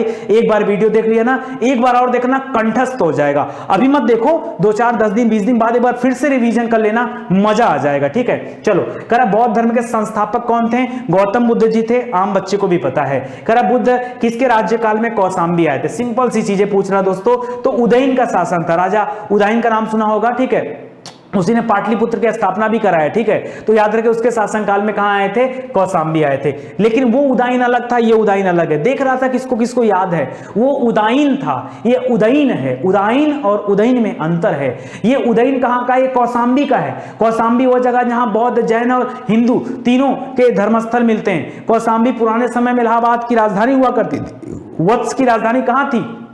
कौशाम्बी थी। उसको याद रखें, यमुना नदी के तट पर है। यहां से जो है सबसे पुरानी ईंटों के प्रमाण मिले, सब याद रखिए। ठीक है, तो यहां पर उदयन है। कह रहा गौतम बुद्ध का जन्म कब हुआ था? 563 ईसा पूर्व हुआ था गौतम बुद्ध का। उनका 540 मिलता है, कई जगह पर 599 भी मिलता है, दोनों बता दिया। ठीक है, तो याद रखिए 563 में जन्म हुआ और 483 ईसा पूर्व में इनकी मृत्यु हुई है। ठीक है, ये कपिलवस्तु के लुम्बिनी नामक ग्राम में इनका जन्म हुआ है। अभी वो नेपाल के पास में पड़ता है। ठीक है, कह रहा बौद्ध धर्म के 4 आर्य सत्य कौन से हैं? अरे वही आर्य सत्य पूछ रहा है जिसको जो है बताया किसने? गौतम बुद्ध जी ने। तो सबसे बड़ा आर्य सत्य है दुख। क्या है? दुख। दूसरा है दुख समुदाय। ठीक है, तीसरा है दुख निरोध, चौथा है दुख निरोध गामिनी प्रतिपादन। ठीक है, ये चारों का नाम याद रखें। फिलहाल ये परीक्षा में आता नहीं, बट आप ध्यान दीजिएगा। कह रहा इनके पिता का नाम क्या था? शुद्धोधन। क्या नाम था? शुद्धोधन। ठीक है, तो याद रखेगा शुद्धोधन। महावीर स्वामी जी के पिता का नाम क्या था? कंपेयर करके पढ़ो। उनके पिता का नाम था सिद्धार्थ। महावीर स्वामी जी के बचपन का नाम क्या था? उनके बचपन का नाम था, जल्दी से बताओ, जल्दी से बताओ, महावीर स्वामी जी के बचपन का नाम क्या था? ओहो, बहुत कमजोरी आ गई भैया। और मेहनत करो, और मेहनत करो, और मेहनत करो, कैसे काम चलेगा? नहीं चल पाएगा। जल्दी से याद करके बताओ, नहीं याद आएगा तो बताना, मैं बता रहा हूं, थोड़ा टाइम आपको भी दे दिया जा रहा है। तो यहां याद रखेगा उनके पिता का नाम सिद्धार्थ, इनके तो बचपन के नाम ही सिद्धार्थ था, इनके पिता का नाम शुद्धोधन था। ये शाक्य जो है गढ़ के मुखिया थे। कह बौद्धों की रामायण। अच्छा, बचपन में इनके माता जी की मृत्यु हो गई थी, तो इनकी मौसी थी प्रजापति गौतमी। ठीक है, उन्होंने इनका लालन पालन किया था। ठीक है, कह रहा कि बौद्धों की रामायण के नाम से प्रसिद्ध जो बुद्ध चरित्र है उसके रचनाकार कौन है? बुद्ध चरित्र की रचना किया है अश्वघोष जी ने। ठीक है, ये कनिष्क यहाँ पे रहते थे, तो याद रखेगा बुद्ध चरित्र की रचना किया अश्वघोष जी ने। इनके बचपन का नाम, महात्मा बुद्ध जी के बचपन का नाम सिद्धार्थ था। अशोक का कौन सा अभिलेख इस परंपरा की पुष्टि करता है कि गौतम बुद्ध का जन्म लुम्बिनी में हुआ था? दोस्तों, अशोक ने तो लुम्बिनी की यात्रा भी किया था, लुम्बिनी को कर मुक्त घोषित कर दिया था। एक अभिलेख है रुम्मिनदेही अभिलेख। क्या नाम है? रुम्मिन। रुम्मिन से कैसे याद रखेंगे? देखिए, रुम्मिन से आपको ऐसा नहीं लगा कोई बच्चा रो रहा है, रुम्मिनदेही। ठीक है, तो रुम्मिनदेही अभिलेख, कोई बच्चा रो रहा है तो यानी उनके जन्म स्थान से जुड़ा हुआ अभिलेख कौन सा है? रुम्मिनदेही अभिलेख, याद रखेगा। गौतम बुद्ध का विवाह 16 वर्ष की उम्र में हुआ था और इनका एक पुत्र था जिसका नाम था राहुल। वहीं महावीर स्वामी जी की बात करें तो उनकी पुत्री का नाम था अड़ोज्या प्रियदर्शनी और उनके दामाद का नाम था जमाली। तो याद रखेगा, इनके पुत्र का नाम राहुल था। ठीक है, और इनके पत्नी का नाम यशोधरा, याद रखेगा। ठीक है, कह रहा बुद्ध की सर्वाधिक मूर्तियों का निर्माण किस शैली में हुआ? परीक्षा में पूछता किस शैली में हुआ है, तो दो तरह की शैलियां उस समय चल रही थी। एक गांधार शैली चला करती थी, एक जो है मथुरा शैली का चला करती थी। एक गांधार शैली और दूसरा मथुरा शैली चला करती थी। ठीक है, तो ज्यादातर मूर्तियों का निर्माण किस शैली में हुआ है? सर्वाधिक, याद रखिए, गांधार शैली। परीक्षा में आएगा, दोनों तीनों शैलियों का नाम देगा, ज्यादा लोग डिस्टर्ब हो जाएंगे। तो आप याद रखेगा बुद्ध की मूर्तियों का निर्माण। और पता है सबसे पहले मूर्ति किसका बनाया गया? पहले भगवान की मूर्तियां नहीं बनती थी, भगवान की मूर्तियां तो गुप्त काल से बननी शुरू हुई हैं। सबसे पहले मूर्ति के रूप में जो पूजा किया गया है वो महात्मा बुद्ध जी का किया गया है। मूर्ति बनाकर पूजा किसका किया गया? महात्मा बुद्ध जी का। तो गांधार शैली में सबसे पहले मूर्तियां बनाई गई। करें मूर्ति बुद्ध की प्रथम प्रतिमा मथुरा कला शैली के अंतर्गत बनाई गई थी, प्रथम इसमें और ज्यादातर इसमें, गांधार में सबसे ज्यादा, सर्वाधिक। ठीक है, याद रखेगा। सांसारिक समस्याओं से व्यथित होकर सिद्धार्थ ने 29 वर्ष की अवस्था में गृहत्याग किया और बौद्ध धर्म में इसको महाविनिष्क्रमण की संज्ञा दिया जाता है। महाविनिष्क्रमण यानी जब महात्मा बुद्ध ने घर का त्याग कर दिया और सन्यासियों का जीवन जीने लगे। आलार कलाम से मिले, फिर चले गए, ज्ञान प्राप्ति किए, लौट के आ रहे थे सारनाथ जो बनारस में, वहां पर एक जगह ऋषिपत्तनम, वहीं पर 5 लोगों को दीक्षा दिया। यहीं से कहानी शुरू होती है। ठीक है, भारत में मूर्ति पूजा का नींव बौद्ध धर्म ने रखा और सबसे पहले मूर्ति के रूप में महात्मा बुद्ध जी का ही पूजन किया गया है। बिना अन्न जल ग्रहण किए 6 वर्ष की कठिन तपस्या के दौरान 35 वर्ष की आयु में वैशाख पूर्णिमा की रात को निरंजना नदी के तट पर, ठीक है, बोधि वृक्ष के नीचे, कहीं बोधि वृक्ष दिया है, कहीं पीपल वृक्ष दिया, आप याद रखें बोधि वृक्ष, ठीक है, तो बोधि वृक्ष के नीचे या पीपल वृक्ष के नीचे सिद्धार्थ को ज्ञान प्राप्त हुआ, जिसके बाद वो बुद्ध कहलाए, इसीलिए इनको लाइट ऑफ एशिया कहा जाता है, ठीक है, तो याद रखेगा। नालंदा विश्वविद्यालय की स्थापना किसके काल में हुआ था? तो नालंदा विश्वविद्यालय जो कि बौद्धों के लिए एक प्रमुख ज्ञान का केंद्र था, उस विश्वविद्यालय का निर्माण बहुत बाद में किया गया, गुप्त काल में जाकर के। दोस्तों आपने नाम सुना होगा गुप्त काल में, गुप्त काल के जो शासक थे, ठीक है, उन्होंने जो है इसका निर्माण कराया है। वैसे गुप्त काल के संस्थापक कौन थे? श्री गुप्त थे, उन्होंने संस्थापक कहा जाता है, उसके बाद तमाम लोग आए, लेकिन इसको आप याद रखेगा नालंदा विश्वविद्यालय, ठीक है। कर ज्ञान प्राप्ति के बाद सिद्धार्थ का नाम क्या पड़ा? बुद्ध पड़ा, और जब महावीर स्वामी जी को ज्ञान मिल गया तो याद रखे कहा जाता है कैवल की प्राप्ति हो गई, उनको जिन कहा गया था, इनको बुद्ध कहा गया, ठीक है, याद रखिए। जहां पर ज्ञान प्राप्ति हो उस स्थान को बोध गया कहा गया। बोध गया आपके बिहार में है। बौद्ध संघ में भिक्षुणी के रूप में स्त्रियों को प्रवेश की अनुमति सबसे पहले कहां दिया गया? तो वैशाली एक जगह है, वहां पर सबसे पहले प्रवेश की अनुमति दिया गया था, ठीक है। और याद रखिए इसमें भी उनकी जो मौसी थी उनको सबसे पहले ज्ञान दिया गया था, वो भी याद रखेगा। कई बार परीक्षा में पूछता है कि महात्मा बुद्ध जी ने सबसे ज्यादा उपदेश कहां पर दिया है? सबसे ज्यादा उपदेश, देखिए मैं क्या बोल रहा हूं, सर्वाधिक उपदेश, ठीक है, तो याद रखेगा सर्वाधिक उपदेश बुद्ध जी ने कहां पर दिया है? तो याद रखिए श्रावस्ती में दिया है। कहां पर? श्रावस्ती में दिया है, मोस्ट इंपॉर्टेंट है, इसको याद रखेगा। और ज्यादातर उपदेश किस भाषा में दिया गया है? तो बताया उस समय पाली चल रहा था, तो पाली में दिया गया। महावीर स्वामी जी वाले में प्राकृत था, तो वहां प्राकृत हो जाएगा उत्तर, ठीक है। कर विश्व का सबसे ऊंचा शांति स्तूप जो बनाया गया वो कहां पर? वो राजगृह में बनाया गया। राजगृह पड़ता है कहां पर? बिहार में पड़ता है, सप्तपर्णी गुफा में। यहीं पर जब जिस वर्ष उनकी मृत्यु हुई थी महात्मा बुद्ध जी की 483 ईसा पूर्व में, वहीं पर पहली बौद्ध संगीत समिति का आयोजन किया गया था राजगीर में। राजगीर भी कहा जाता है, राजगृह भी कहा जाता है, दोनों सही है, ठीक है। करा बुद्ध जी की मृत्यु 80 वर्ष की अवस्था में हुआ था 483 ईसा पूर्व में, कुशीनगर जगह है उत्तर प्रदेश में, वहां पर हुआ था, ठीक है। इसको महापरिनिर्वाण कहा जाता है। जब उनको ज्ञान प्राप्ति हो गया उसको धर्म चक्र प्रवर्तन कहा जाता है, ठीक है, ठीक है, उपदेश को। आगे देखिए, करा बौद्ध तथा जैन दोनों ही धर्म किस मत में विश्वास रखते हैं? बताइए, दोनों ही धर्म किस मत में विश्वास रखते हैं? तो दोनों परमात्मा को नहीं मानते हैं, आत्मा को दोनों मानते हैं, ठीक है। करा तृष्णा के क्षीण हो जाने की अवस्था को ही बुद्ध ने क्या कहा? तृष्णा यानी जो आपकी इच्छा है, जो लालसा है, जिस दिन आपकी इच्छा लालसा ये सब समाप्त हो जाए उसी दिन आपको मोक्ष की प्राप्ति हो जाएगी, आपको निर्वाण की प्राप्ति हो जाएगी, ठीक है। लालसा इच्छा, लेकिन आपको लालसा रखनी है, इच्छा भी रखनी है, वर्दी लेनी है, ठीक है। ऐसा नहीं कि बुद्ध की तरह सन्यासी बन जाइए, सन्यासी बन सकते हैं, लेकिन क्या करना है? हमें देश की सेवा करना है। अभी हमारी जरूरत है यार हमारे देश को। अगर हर व्यक्ति ऐसे सोचने लगे तो फिर क्या बात हो जाएगा। करा गौतम बुद्ध को एक देवता का स्थान किस राजा के शासन काल में प्राप्त हुआ? दोस्तों गौतम बुद्ध की जो मूर्तियां थी वो उसको जो है एक देवता के रूप में कब पूजा जाने लगा? राजा कनिष्क था, ठीक है, कनिष्क के समय में दोस्तों याद रखेगा चौथी संगीत समिति हुई है, चौथी बौद्ध संगीत समिति। ये कुंडल वन जो जगह है कश्मीर के पास में, ठीक है, कुंडल वन, वहां पर हुई है चौथी बौद्ध संगीत समिति, ठीक है, याद रखेगा। कनिष्क के शासन काल में इनको देवता के रूप में पूजा गया, ठीक है। बौद्ध संघ में सम्मिलित होने के लिए न्यूनतम आयु कितनी होनी चाहिए थी? 15 वर्ष से आसान क्वेश्चन है, उसके बारे में भी आपको बता देना, पता चलना चाहिए ना यार बौद्ध धर्म के बारे में। करा बुद्ध की खड़ी प्रतिमा ये किस काल में बनाई गई? तो खड़ी प्रतिमा सब कुषाण वंश की बात है। ये जो कनिष्क की बात किया हूं ना, जिसके समय में चौथी बौद्ध संगीत समिति कुंडल वन में हुई थी कश्मीर के पास में, याद रखेगा। यहां पर जो है सबसे पहली प्रतिमा उसी के काल में बनाई गई थी। कुषाण वंश का राजा था, कुषाण वंश का एक राजा था विम कटफिसेस, जिसने सबसे पहले भारत में सोने के सिक्के चलाए। क्या नाम था? विम कटफिसेस। कई सारे नाम सुना होगा, विम कटफिसेस, कुजुल कटफिसेस, कनिष्क, ये सब सुना होगा, तो इसको याद रखेगा। ये हिंद यमन शासक थे, ठीक है। आगे देखिए, बौद्ध धर्म के त्रिरत्न कौन कौन से हैं? तो बुद्ध, धम्म, संघ, ठीक है। ये बौद्ध धर्म के त्रिरत्न है, कौन कौन से हैं? बुद्ध, धम्म, संघ, इसको याद रखेगा, इंपॉर्टेंट है। गांधार कला में बुद्ध को प्रतिबिंबित किया गया किस रूप में? तो याद रखेगा ग्रीक रोमन शैली में, ठीक है, क्योंकि गांधार शैली कहां पड़ती? गांधार वाले बेल्ट में। गांधार अब जो पड़ता है वो पाकिस्तान में है। गांधार के पास में ही एक विश्वविद्यालय हुआ करता था, तक्षशिला विश्वविद्यालय, जहां पर चाणक्य जैसे महान व्यक्ति रहा करते थे। नालंदा वगैरह तो बहुत बाद में बना, तो गुप्तकालीन राजाओं के द्वारा बनाए गए।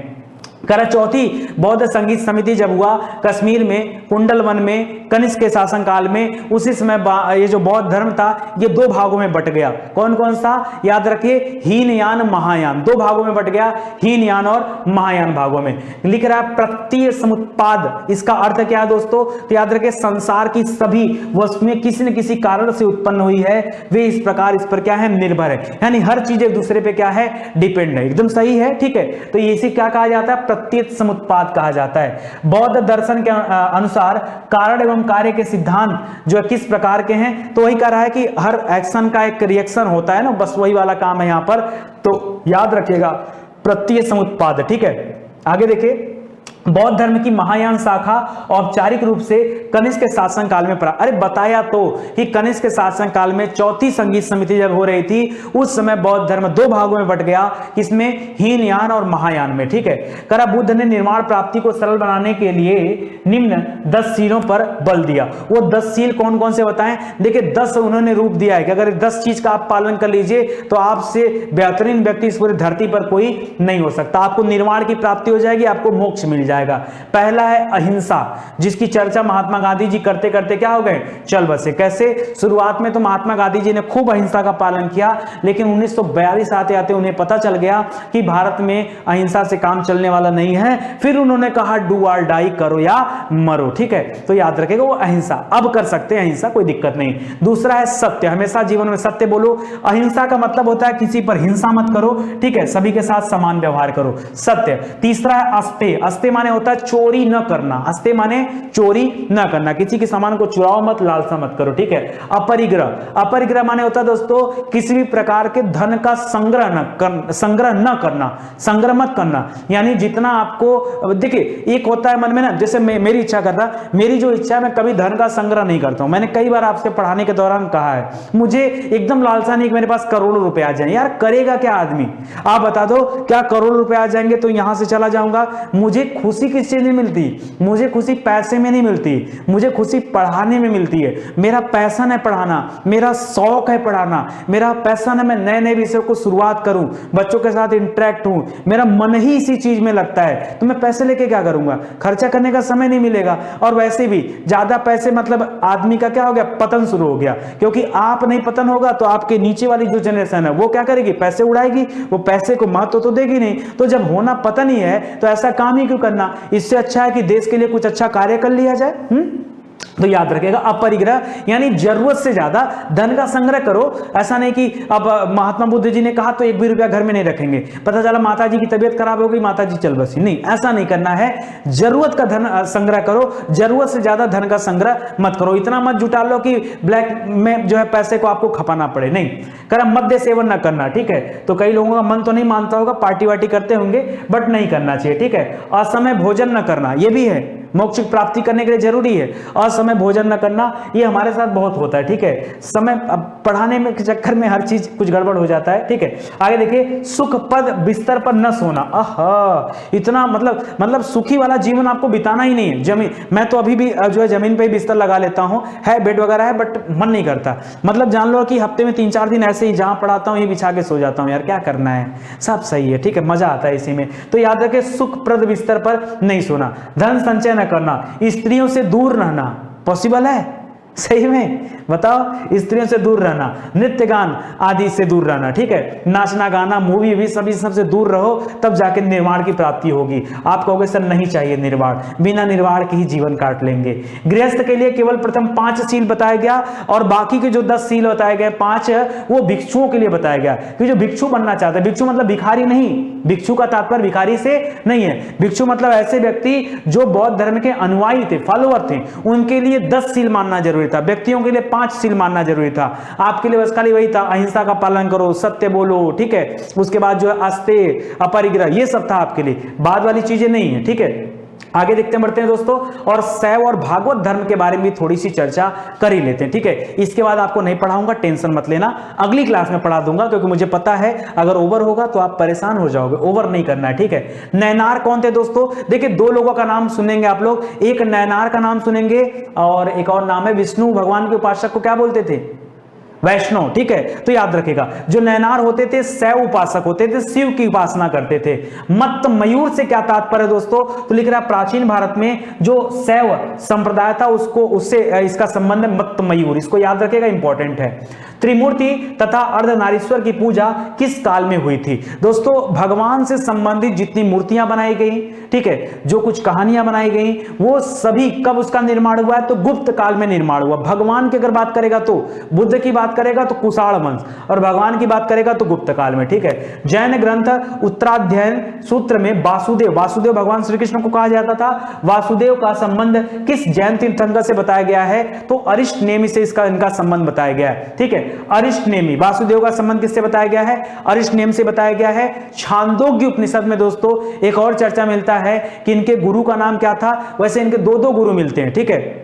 एक गुरु का नाम संदीपनी है, ठीक है, और भगवान वासुदेव के दूसरे गुरु का नाम लो, मैं फिर भूल गया, अक्सर करके पॉइंट में भूल जाता हूं, सही में मैं कई बार याद किया, लेकिन अभी बता दूंगा थोड़ी देर में। वासुदेव के गुरु का नाम क्या था, एक तो संदीपनी जी थे, एक और इनके गुरु हैं, जरा आप कमेंट करके बताइएगा, ठीक है। आगे देखिए, लिंग पूजा का प्रथम स्पष्ट उल्लेख कहां मिलता है, वैसे लिंग पूजा, शिवलिंग पूजा के बारे में मैंने कालीबंगा भी बताया, जो राजस्थान में घग्गर नदी के तट पर था, वो हड़प्पा कालीन स्थल है। ये दूसरा पूछ रहा है, ये कह रहा है कि इसका प्रमाण, लिखित प्रमाण कहां मिला है, मत्स्य पुराण का नाम सुना होगा, सबसे पुराना पुराण, 18 पुराणों में सबसे पुराना कौन सा है, मत्स्य पुराण को सबसे पुराना माना जाता है। अथर्ववेद और श्वेताश्वर उपनिषद में शिव का एक महादेव रूप मिलता है, और शिव की प्राचीनतम मूर्ति जो बनाई गई थी वो लगभग पहली शताब्दी ईस्वी में मिलती है। रेनीगुंटा में एक प्रसिद्ध स्थान है गुंडी मल्लन, ठीक है, वहां से लिंग पूजा के प्रमाण मिलते हैं। तो जगह का नाम भी याद रखेगा, इंपॉर्टेंट है, ठीक है। नैनार संतों की संख्या कितनी थी, तो नैनार में सबसे ज्यादा लोग थे, 63 लोग थे, ठीक है। नैनार संतों की संख्या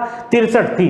36 का आंकड़ा याद रखेगा, 36 का आप आगे पीछे कर दीजिएगा, उत्तर आ जाएगा 63, ठीक है, 36। आगे देखिए, एक संप्रदाय के रूप में शैव धर्म का प्रारंभ किस काल में हुआ, तो दोस्तों शैव धर्म का जो प्रचार प्रसार हुआ है वो सातवाहनों के काल में हुआ है। सातवाहन जो राजा थे, मैं उनके बारे में बता दूं दोस्तों, आपने अभी आगे पढ़ेंगे मौर्य वंश के बारे में। मौर्य के पहले दोस्तों नंद वंश चला करता था, जिसमें घनानंद था, जिसने बेइज्जती किया था चाणक्य की। उसके बाद नंद वंश समाप्त हो गया, मौर्य वंश की शुरुआत हुई। मौर्य वंश जब समाप्त हुआ दोस्तों, तो उसके बाद शुंग आया, ठीक है, क्या आया, शुंग वंश आया, शुंग वंश।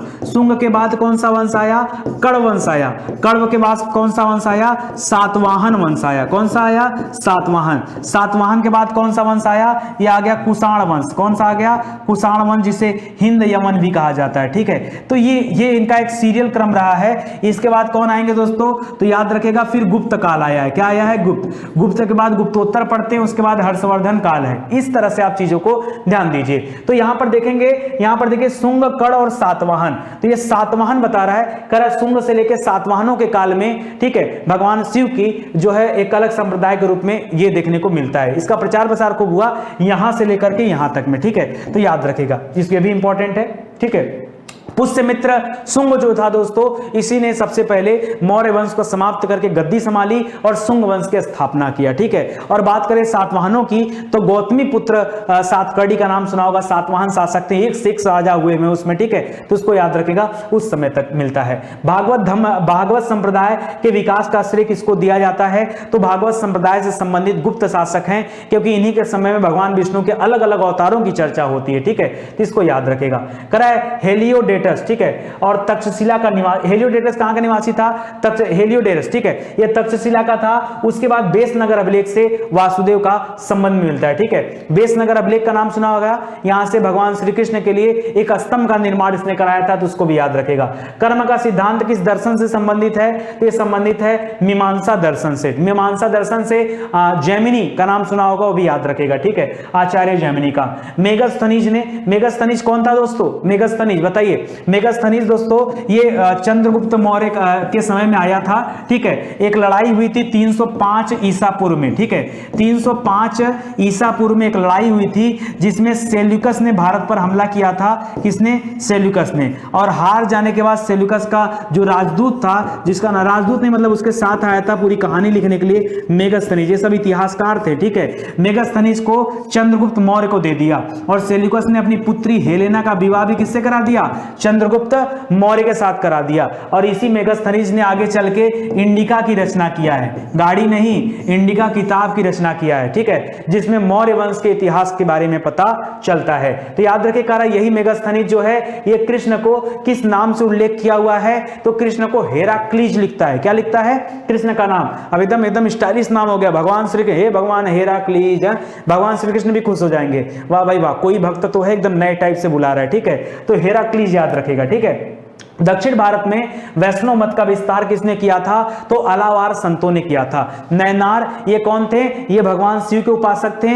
और अलावार जो संत थे ये वैष्णव संप्रदाय से जुड़े हुए थे, ठीक है। अलावार संतों की संख्या कितनी है? 12, 1 दर्जन मानी जाती, उनकी संख्या 63 मानी जाती है। इसमें एक महिला संत का भी नाम मिलता है, ठीक है, वो उनको जो है अंडाल, महिला संत का नाम क्या? अंडाल, ठीक है, याद रखेगा। और इनका जो है दक्षिण भारत के मीरा भी कहा जाता है, ये भी इंपॉर्टेंट है। गुप्त शासक चंद्रगुप्त द्वितीय ने विक्रमादित्य, विक्रमांक तथा परम भागवत आदि की उपाधियां धारण किया था, ठीक है। ये चंद्रगुप्त द्वितीय का नाम सुना होगा, ठीक है। ये चंद्रगुप्त मौर्य की बात नहीं कर रहे हैं, गुप्त वंश में आप पढ़ेंगे चंद्रगुप्त द्वितीय, जिसके यहाँ कालिदास रहते थे, नवरत्न रहते थे उनके यहाँ, ठीक है। अरे विक्रम बेताल की कहानी सुना है ना, मैं उन्हीं चंद्रगुप्त विक्रमादित्य की बात कर रहा हूं, ठीक है। तो याद रखिएगा, उन्होंने कई सारी उपाधियां धारण किया था, जैसे विक्रमादित्य का, जैसे विक्रमांक का, जैसे परम भागवत का, ये सब उपाधियां उनके द्वारा धारण किया गया था। 6ठी सदी ईसा पूर्व में जो राजनीतिक दशा थी, मुझे लगता है कितना है दोस्तों, 1-2 पेज और है, ये 24 पेज है, इसके बाद एक पेज और है, पूरा कंप्लीट हो जाएगा, बिल्कुल घबराना नहीं है। वो भी आखिरी पेज में दोस्तों, एडवर्टीजमेंट वहां ज्यादा कुछ है नहीं, ठीक है। आगे देखो, कर गोदावरी नदी के तट पर स्थित महाजनपद का नाम क्या था? गोदावरी नदी को दोस्तों बूढ़ी गंगा भी कहा जाता है, गंगा बड़ी गोदावरी, गंगा से बड़ी नदी का संज्ञा दिया गया है। गोदावरी नदी निकलती है त्रैंबक जो पहाड़ी है वहां से, नासिक के पास में, यहीं पर त्रैंबकेश्वर ज्योतिर्लिंग है। नासिक में क्या लगता है? कुंभ का मेला भी लगता है, याद रखेगा, ठीक है। उस गोदावरी नदी के तट पर जो 16 महाजनपदों में से एक था, उसका नाम था अश्मक, कभी कभी उसे अस्सक भी कहा जाता था। दक्षिण भारत में स्थित एकमात्र महाजनपद, नहीं तो 16 के 16 महाजनपद में से ज्यादातर उत्तर भारत की तरफ है, दक्षिण भारत की तरफ कोई नामो निशान महाजनपदों में ज्यादा नहीं मिलता है। तो गोदावरी नदी के पास में अश्मक है, ठीक है। उदयन वासदत्ता की कहानी किस स्थान की विशेष संबंधित है? उदयन वासदत्ता दोस्तों एक प्रेम कथा है, क्या है? राजा उदयन और वासदत्ता की क्या है? एक प्रेम कथा है, तो इसको भी याद रखेगा। सिकंदर के आक्रमण के समय उत्तर भारत में नंदवंशी शासक कौन था? घनानंद था। भाई अगर मैं सिकंदर की बात करूं, सिकंदर जो विश्व विजेता होने की चाहत रखता था, वो भारत की तरफ आ रहा था। भारत में इसकी लड़ाई राजा पोरस के साथ हुआ था, ठीक है। किसके साथ? पोरस के साथ। पहले तो लड़ाई हुआ, पोरस हार भी गया, लेकिन उसके बाद भी सिकंदर ने उससे मित्रता कर लिया, ठीक है। उस समय भारत पे नंदवंश चल रहा था। नंदवंश का 9वां शासक कौन था? घनानंद था, ठीक है, घनानंद। लेकिन सिकंदर भारत में एंट्री नहीं किया, वो पहले ही लौट जाता है, ठीक है, क्योंकि वो बुरी तरह से घायल हो चुका था और चोटें भी आई थी। प्लस उसके जो सैनिक थे वो अब घर लौटना चाह रहे थे, क्योंकि लगातार अभियान 2-3 साल से चल रहा था, कोई अपने घर नहीं गया था। इसलिए उसके सैनिक भी चाह रहे थे कि एक राउंड हम घर चले जाएं और जब दोबारा आएंगे तो फिर क्या करेंगे? विश्व विजेता बनेंगे। लेकिन वो दोबारा लौट के आ नहीं पाता है, उसकी मृत्यु हो जाती है। उसके ख्वाबों को पूरा करने के लिए उसके 2 सेनापति रहते हैं, एक जल सेनापति, एक थल सेनापति। जल सेनापति का नाम है निर्याकस, थल सेनापति का नाम है सेल्यूकस, ठीक है। ये 2 लोग मिलकर के क्या करते हैं? इस अभियान को आगे बढ़ाते हैं। तभी इसकी मृत्यु के बाद, सिकंदर के मरने के बाद, उसका जो सेनापति है सेल्यूकस, वो 305 बीसी में भारत आया है और भारत पर हमला किया है। तब उस समय घनानंद मर चुका था, नंदवंश समाप्त हो चुका था, मौर्य वंश की स्थापना हो चुकी थी और मौर्य वंश जो है सबसे बेहतरीन वंश था, तो सेल्यूकस को हराने में कोई बड़ी बात नहीं थी, ठीक है। चंद्रगुप्त मौर्य राजा था, तो याद रखेगा। आगे दे रहा गौतम बुद्ध के समय का प्रसिद्ध वैद्य जीवक, अच्छा उसका एक वैद्य था, उसका नाम था जीवक, ठीक है। कह जीवक को किसने अपने दरबार में बुला रखा था? तो बिंबिसार। कौन था? बिंबिसार, राजा बिंबिसार था। और देखिए, अगर मैं आप 2 नाम इस तरह से मिलते हैं, एक नाम है बिंबिसार, एक नाम है बिंदुसार, ठीक है। बिंदुसार की बात करेंगे दोस्तों, तो बिंदुसार जो था ये अशोक के पिता का नाम था, ठीक है, अशोक के पिता का नाम था। और बिंदुसार के पिता का नाम क्या था? चंद्रगुप्त मौर्य था। क्या था? चंद्रगुप्त मौर्य था, ठीक है। तो याद रखिएगा यहां पे मैं बिंबिसार की बात कर रहा हूं, ठीक है। बिंबिसार ये अलग ही राजा है, हर्यक वंश का राजा है, ठीक है। तो याद रखिएगा हर्यक वंश का अंतिम शासक कौन था? नागदासक था। कौन था? नागदासक हर्यक वंश का अंतिम शासक था। हर्यक वंश की खासियत थी कि जितने भी शासक हुए हैं सभी ने अपने पिता की हत्या करके गद्दी पर जो है राज जमाया है, इसीलिए इसको पितृहंता वंश भी कहा जाता है। पितृहंता मतलब पिताओं की हत्या करके राजगद्दी को हासिल करना, या हर्यक वंश, ठीक है। करा बौद्ध धर्म में अंगुत्तर निकाय और जैन धर्म में भगवती सूत्र में इसका वर्णन मिलता है। 16 महाजनपदों का वर्णन मिलता है, पढ़ा चुका हूं, ठीक है। आगे देखते हैं मगध राज्य का उत्कर्ष। करा मगध का सबसे प्राचीन वंश कौन सा था? तो मगध पर याद रखेंगे बृहद्रथ जो राजा था उसका जो समय चलता था, उसका संस्थापक था। इसकी राजधानी राजगिरी हुआ करती थी या गिरिब्रज हुआ करता था। हर्यक वंश का संस्थापक बिंबिसार मगध की गद्दी पर 544 ईसा पूर्व में बैठा था, ठीक है, याद रखेगा। सिकंदर के बारे में बात करें तो सिकंदर का जन्म 356 ईसा पूर्व में हुआ था। इसके पिता का नाम फिलिप था जो कि एक राजा था और सिकंदर अरस्तु का शिष्य था, ठीक है। और सिकंदर का सेनापति कौन था? सेल्यूकस निकेटर था। सिकंदर की लड़ाई किसके साथ हुई? राजा पोरस के साथ हुई थी। तो क्या आपको लगता है कि अगर इस तरीके से हम लोग 90 डेज जुड़े रहें क्या एग्जाम नहीं निकलेगा? आप कमेंट करके बताओ, क्या एग्जाम नहीं निकलेगा? देखिए हमें मेहनत करना है। मैंने आपसे कहा ना, चैन छोड़ दीजिए, नींद छोड़ दीजिए।